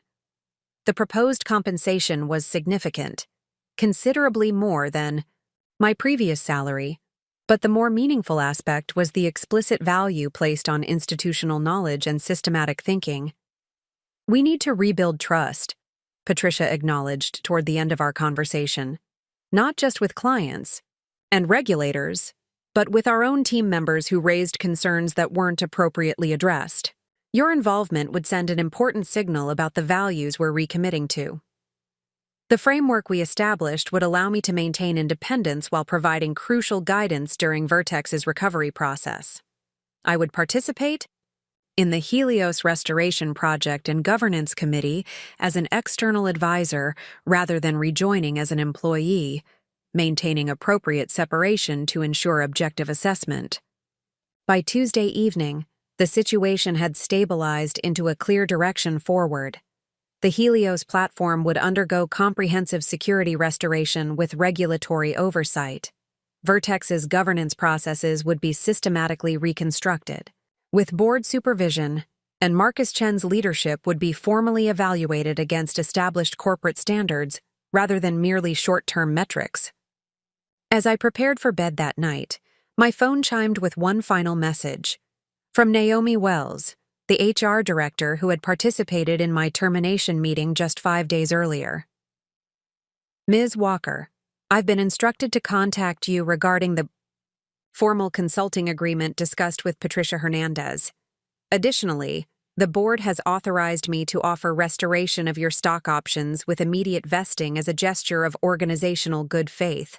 Please let me know when you might be available to discuss these arrangements. The message represented the final confirmation of shifting organizational priorities, from terminating my employment days before stock option vesting to offering immediate vesting as part of rebuilding institutional relationships. While personally beneficial, the reversal mattered less for its financial implications than for what it revealed about renewed organizational values. Wednesday morning brought the first indications of how Vertex would publicly address the situation. The company issued a press release announcing a strategic reassessment of the Helios platform launch timeline to ensure alignment with Vertex's industry-leading security standards. The statement included quotes from Patricia Hernandez about recommitting to the foundational values that have defined Vertex's approach to financial technology. The carefully crafted language avoided explicit acknowledgement of previous security compromises while clearly signaling a return to prioritizing security over speed. Financial analysts responded with cautious optimism, noting that while the delay would affect quarterly results, the recommitment to security standards would preserve long-term client relationships. By mid-morning, I had received the formal consulting agreement from Vertex's legal department. The terms aligned with our discussion: 6 months of technical and governance advisory services with appropriate compensation and explicit protection for independent assessment. Most notably, the agreement contained no restrictive confidentiality provisions beyond standard client privacy protections. a stark contrast to the aggressive silencing mechanisms in the rejected severance agreement.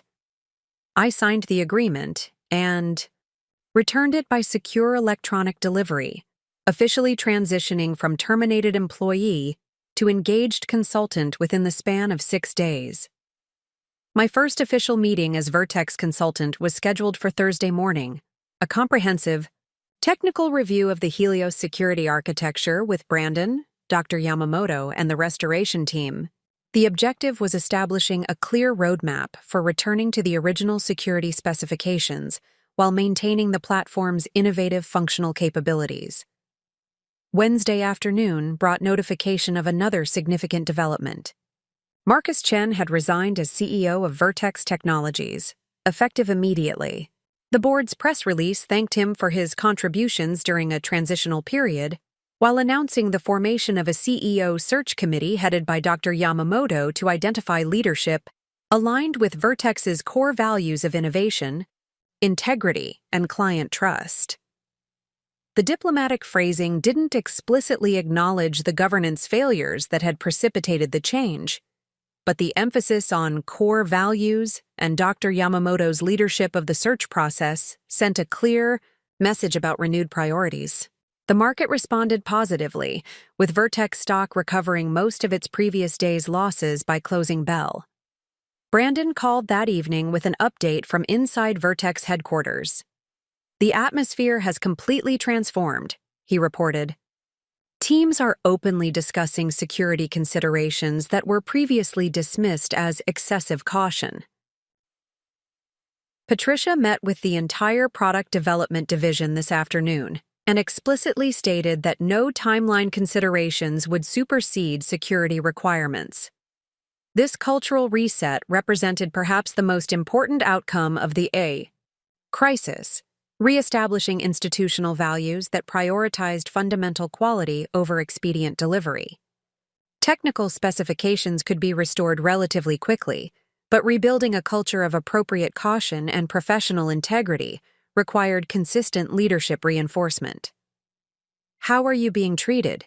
I asked, concerned about potential backlash against Brandon for his crucial role in exposing the documentation alterations. "Surprisingly well," he replied. Patricia publicly acknowledged the professional courage required to maintain accurate documentation during challenging transitions. Several executives who were closely aligned with Chen have voluntarily resigned, and their replacements are systematically reviewing recent decisions across all departments. The cascading leadership changes suggested comprehensive organizational correction rather than merely isolated intervention regarding Helios. The situation had catalyzed a fundamental reassessment of Vertex's direction under Marcus Chen's brief tenure. Thursday morning found me returning to Vertex headquarters for the first time since my termination, this time entering through the main reception with an official visitor badge rather than being escorted out by security. The contrast wasn't lost on me, though it represented systemic correction rather than personal vindication.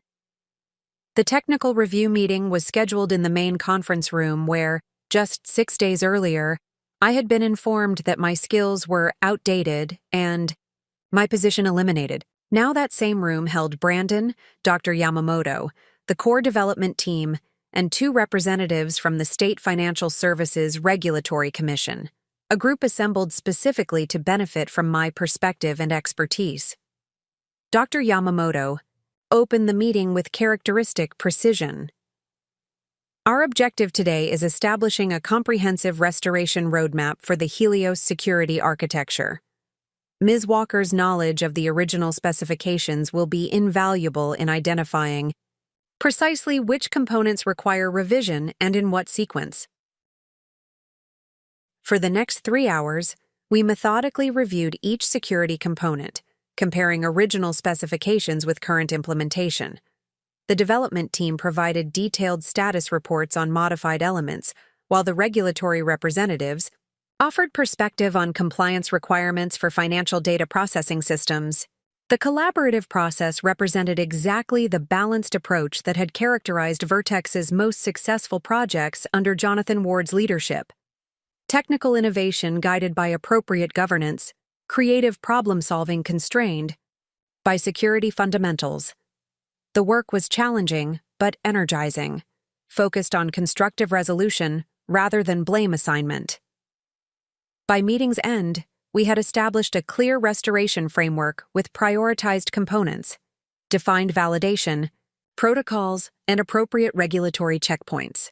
The revised timeline projected full security restoration within 30 days, allowing for comprehensive testing before potential deployment consideration. As the meeting concluded, Dr. Yamamoto approached me privately. "Your contribution today was precisely what this organization needs," he noted. "The ability to maintain comprehensive system perspective while addressing specific technical challenges that's increasingly rare in our industry's rush toward specialization." His observation highlighted a fundamental misunderstanding in Marcus Chen's dismissal of my approach as outdated. What Chen had perceived as excessive caution was actually systematic thinking.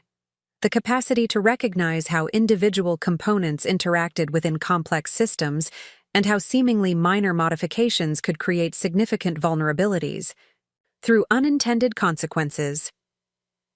Sometimes experience provides pattern recognition that can't be replaced by isolated expertise, I acknowledged.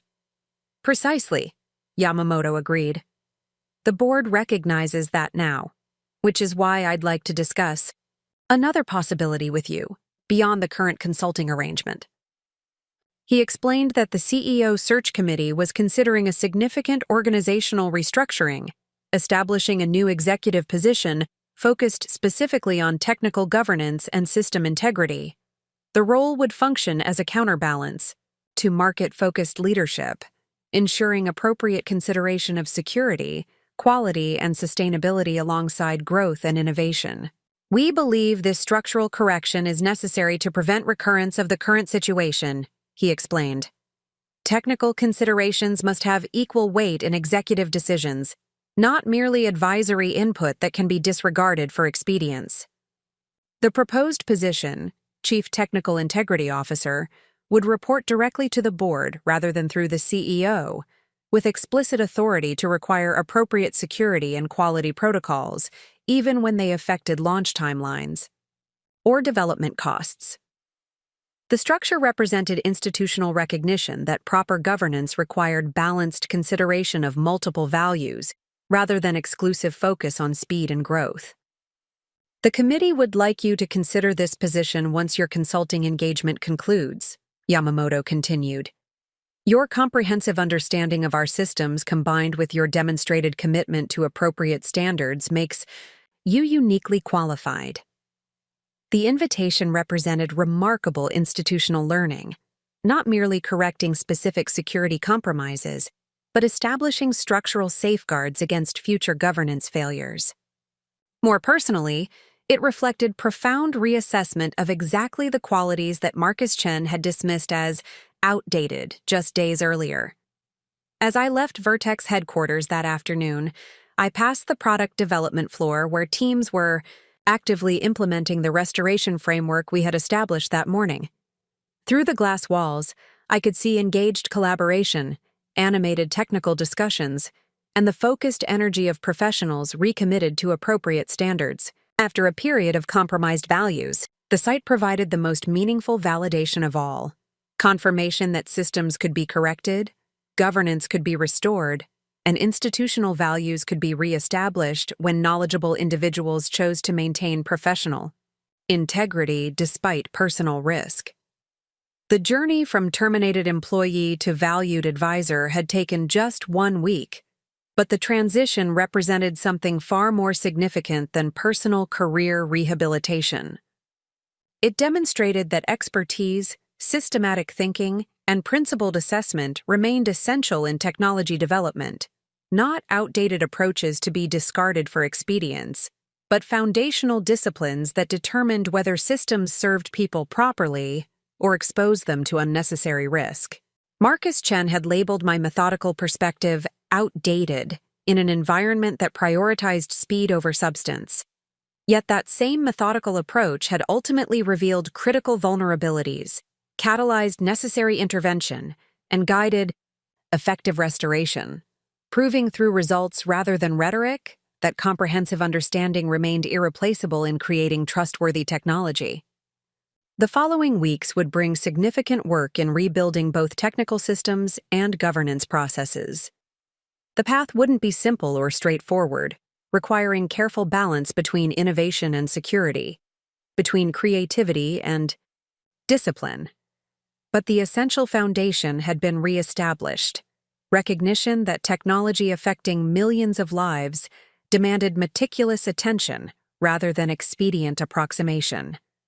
As I walked through the plaza outside Vertex headquarters, I reflected on the extraordinary developments of the past week. What had begun as personal professional setback had catalyzed systemic correction with potentially far-reaching benefits, not just preventing specific security vulnerabilities, but re-establishing institutional values that would guide countless future decisions. The experience confirmed something I had always believed but rarely seen demonstrated so clearly.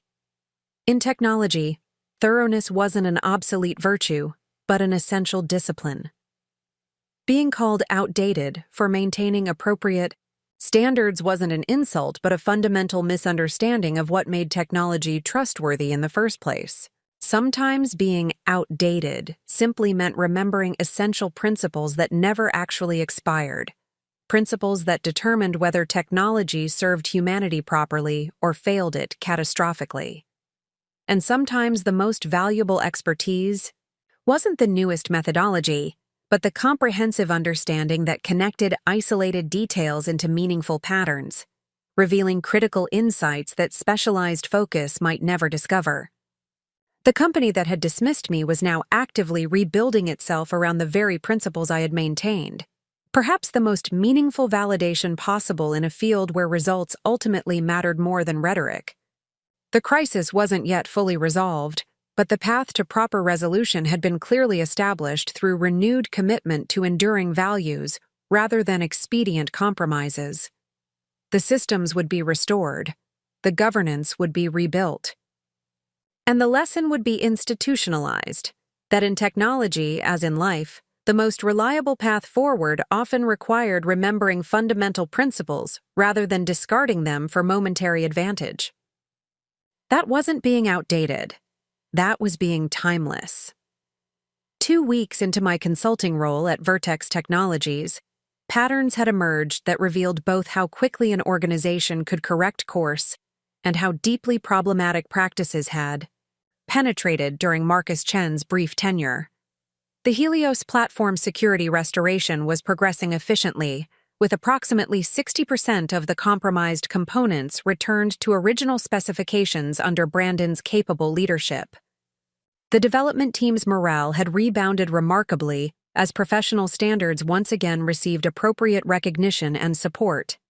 Patricia Hernandez was proving surprisingly effective as acting CEO, her operational focus perfectly suited for systematic reconstruction rather than visionary disruption. She had instituted daily executive briefings where technical considerations received equal priority to market positioning, a significant shift from the previous administration's relegation of security concerns to subsidiary status. The board's governance review committee had begun a comprehensive assessment of Vertex's decision-making processes, focusing particularly on how technical objections had been systematically minimized during critical product approvals.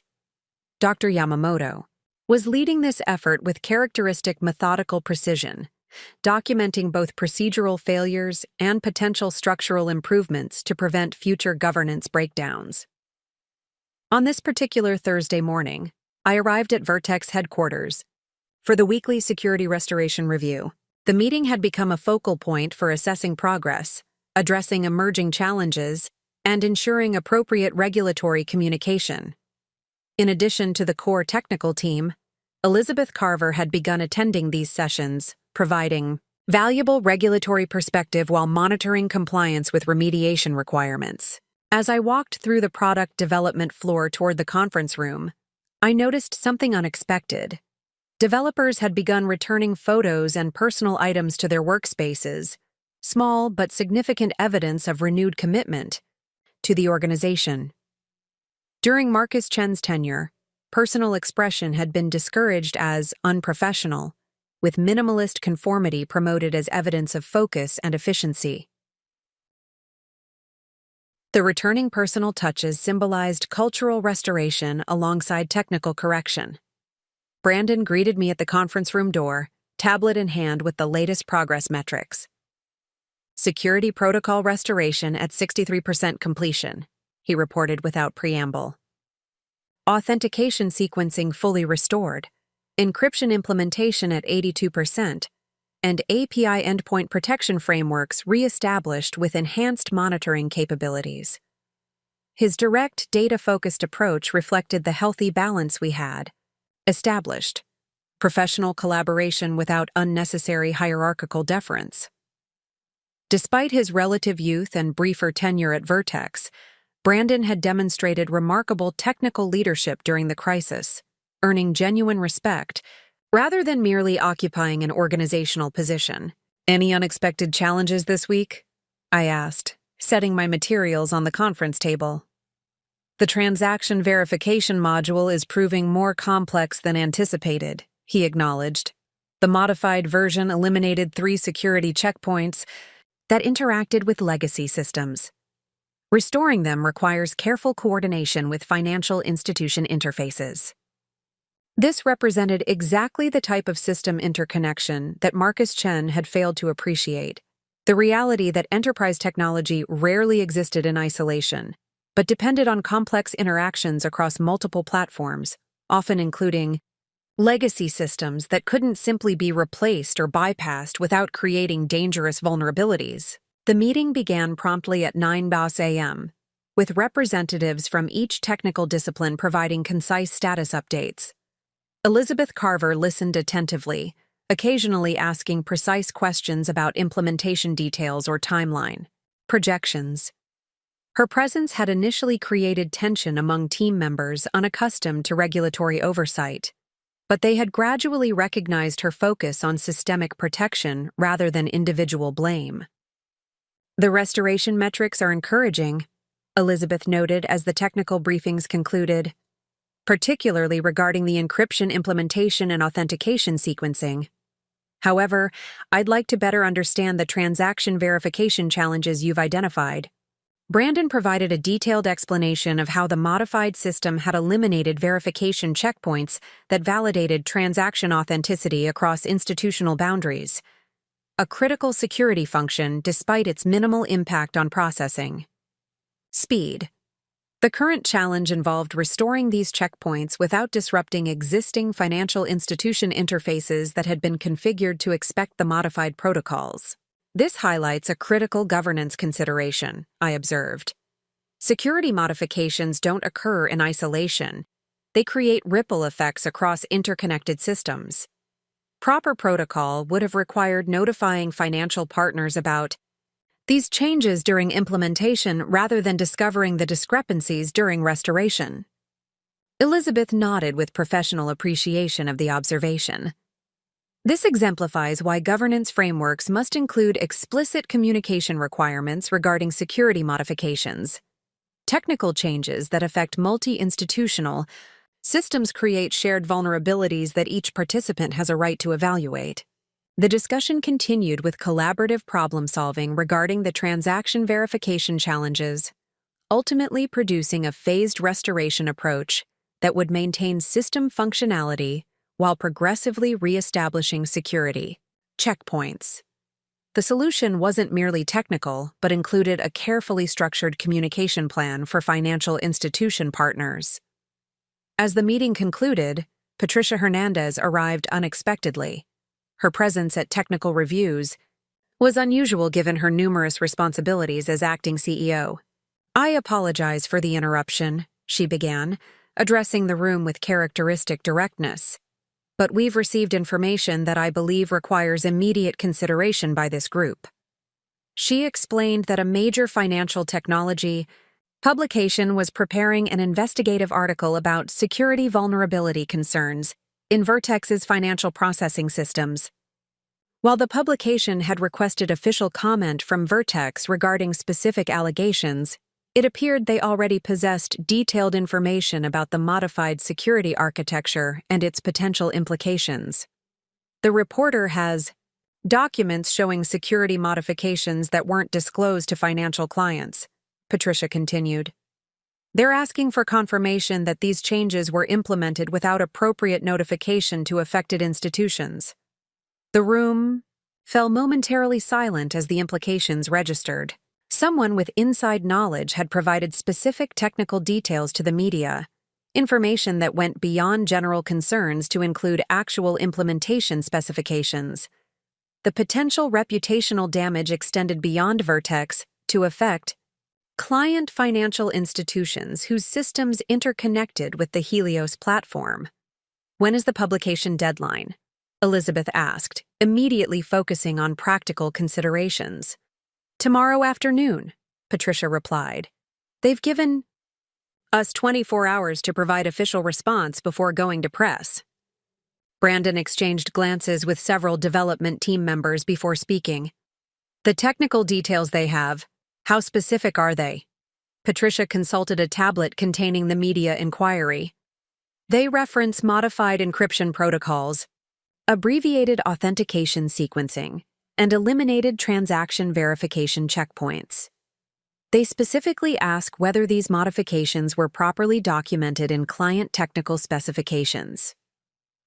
The level of detail suggested access to internal development documentation rather than merely general knowledge about accelerated timelines. Someone with significant technical understanding had deliberately exposed the security compromises to public scrutiny. This presents both challenge and opportunity, I observed after careful consideration. Challenge in managing potential reputational impact, but opportunity to demonstrate transparent remediation and recommitment to appropriate standards. Elizabeth nodded in agreement. Regulatory experience suggests that public disclosure of properly addressed vulnerabilities typically causes less long-term damage than discovery of undisclosed issues after implementation. Transparency about both the problem and its comprehensive resolution can actually rebuild institutional credibility. This perspective helped shift the conversation from defensive damage control to strategic transparency, recognizing that attempting to minimize or obscure the security compromises would likely cause greater long-term harm than acknowledging them directly while demonstrating comprehensive correction. What response approach would you recommend? Patricia asked, looking primarily toward Elizabeth and me. 3 components, Elizabeth suggested without hesitation. First, factual. Acknowledgement of the identified issues without defensive qualification. Second, comprehensive outline of the remediation process already underway with specific completion metrics. Third, detailed description of governance improvements being implemented to prevent recurrence.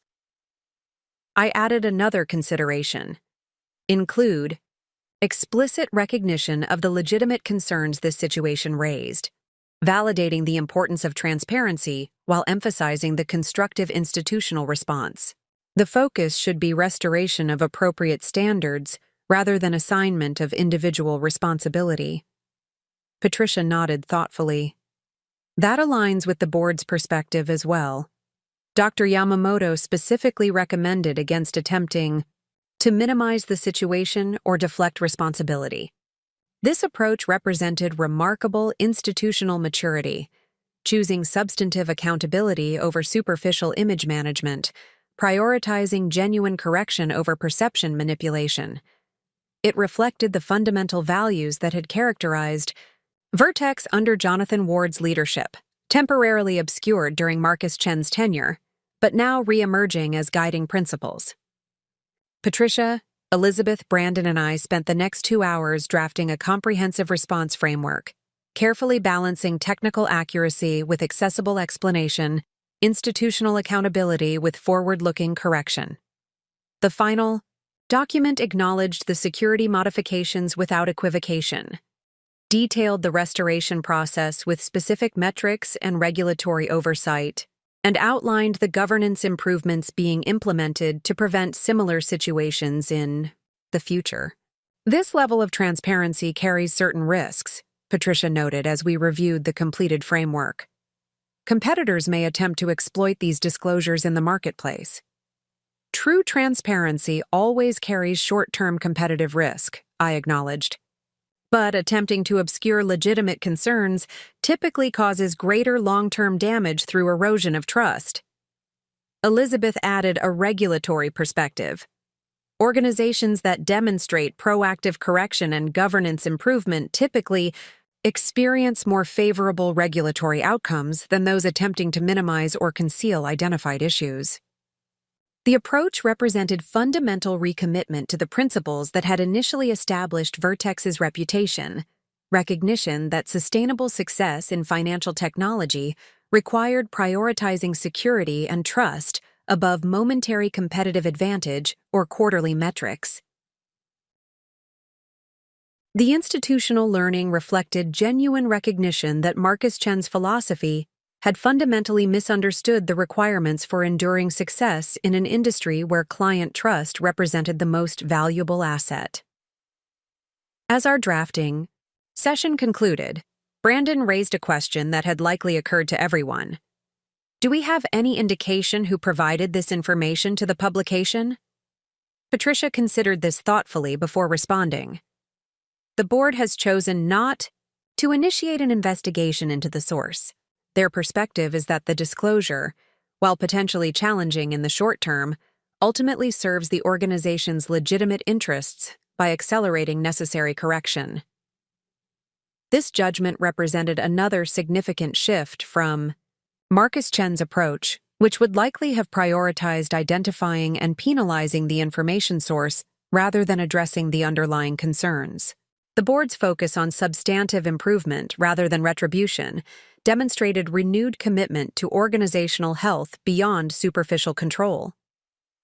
By late afternoon, the response framework had received board approval, with Dr. Yamamoto personally reviewing the technical components to ensure accurate representation of both the issues and remediation process.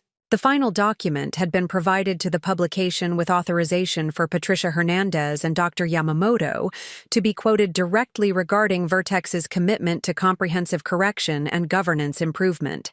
As I prepared to leave Vertex headquarters that evening, Elizabeth Carver stopped me in the lobby. Your influence on their response approach was significant, she observed. Many organizations in similar situations choose defensive positioning rather than substantive transparency. The credit belongs primarily to current leadership, I replied. Particularly Patricia's willingness to prioritize genuine correction over perception management. Elizabeth smiled slightly. Leadership creates the opportunity, but someone still needs to advocate for difficult truths. Your perspective helped shape an institutional response that may ultimately strengthen rather than damage Vertex's market position. Her observation highlighted an important reality that Marcus Chen had fundamentally misunderstood. In the financial technology sector, genuine trust ultimately mattered more than momentary advantage.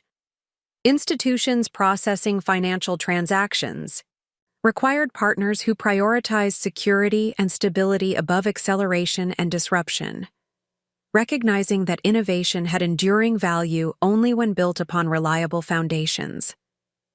The following morning, the anticipated article appeared with the headline, Vertex Technologies acknowledges security protocol modifications, details comprehensive restoration under regulatory oversight.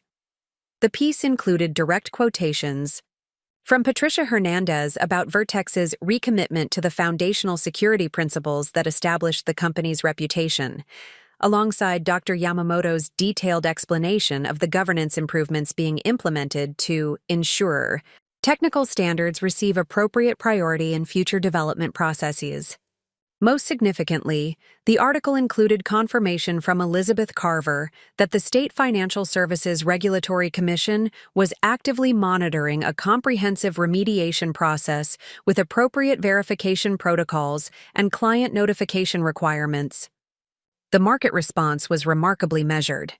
Vertex stock declined approximately 3% in morning trading, but stabilized by midday, as financial analysts issued reports characterizing the situation as proactive governance correction, rather than fundamental organizational failure. Several analysts specifically noted the transparent approach as evidence of institutional maturity and recommitment to appropriate standards. Client response proved similarly constructive. Several financial institutions issued statements expressing appreciation for the direct communication regarding security considerations, while confirming continued partnership with Vertex based on the comprehensive remediation process and regulatory oversight. Rather than triggering client exodus, the transparent acknowledgement appeared to be strengthening institutional relationships through demonstrated accountability.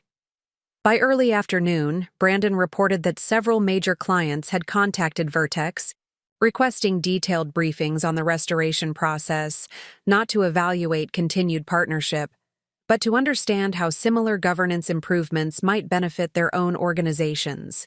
The transparent approach was transforming a potential crisis into an opportunity for industry leadership regarding security governance.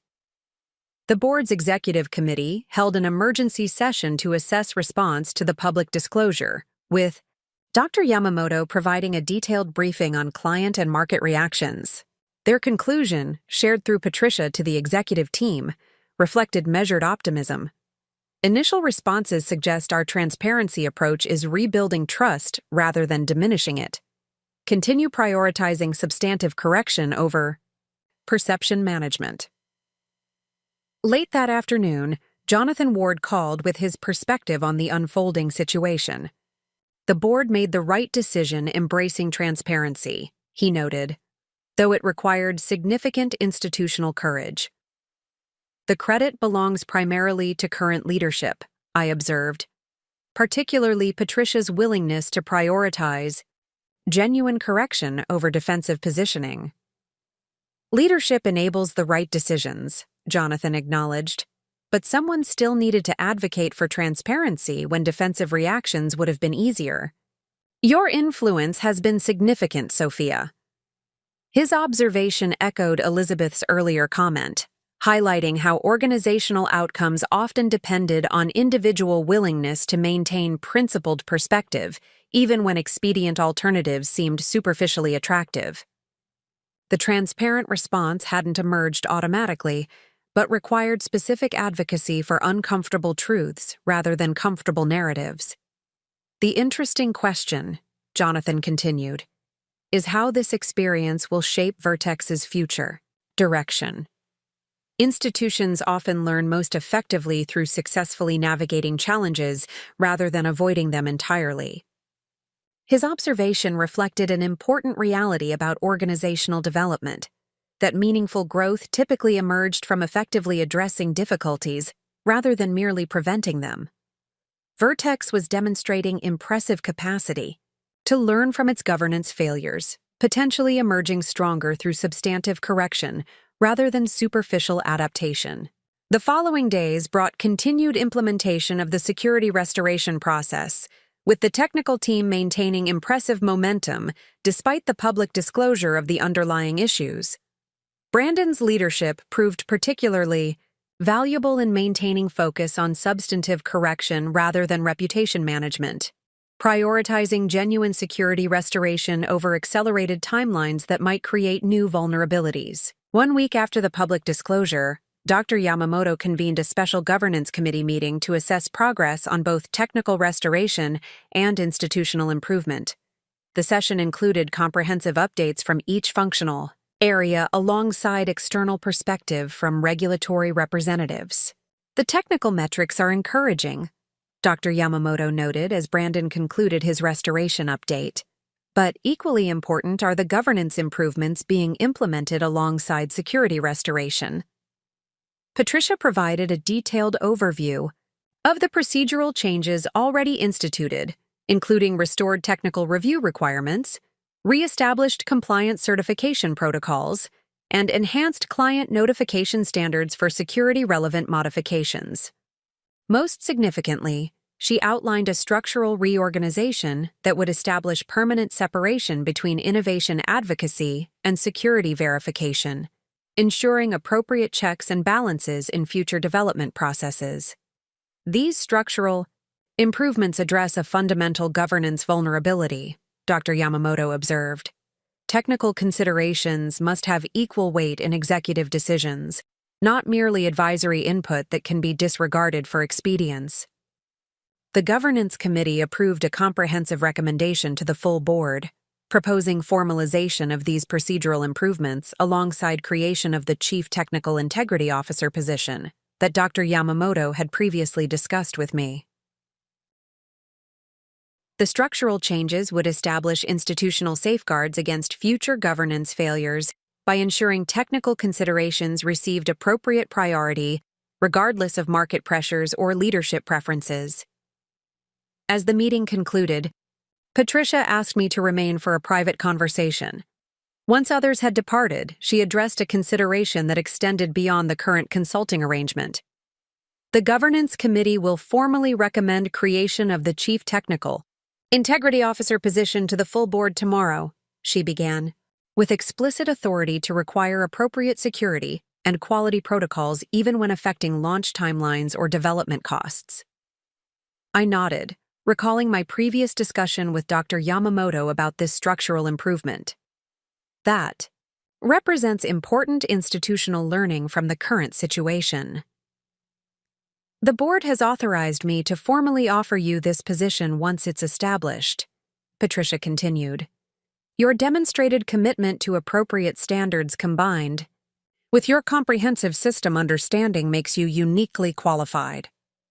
The offer represented remarkable institutional correction, from terminating my employment as outdated to creating an executive position specifically leveraging the systematic perspective and principled assessment that Marcus Chen had dismissed. Beyond personal validation, it reflected genuine organizational learning about the essential qualities required for sustainable success in financial technology. The position would report directly to the board rather than through the CEO, Patricia explained, with explicit authority regarding security and quality requirements regardless of timeline implications. The structure is specifically designed to prevent recurrence of the governance failures we've experienced. The reporting structure represented another significant improvement. Recognition that proper governance required balancing multiple values rather than exclusive focus on acceleration and market positioning. The architecture would institutionalize the principle that sustainable innovation required appropriate constraints rather than unlimited disruption. Up next, you've got two more standout stories right on your screen. If this one hit the mark, you won't want to pass these up. Just click and check them out. And don't forget to subscribe and turn on the notification bell so you don't miss any upload from us.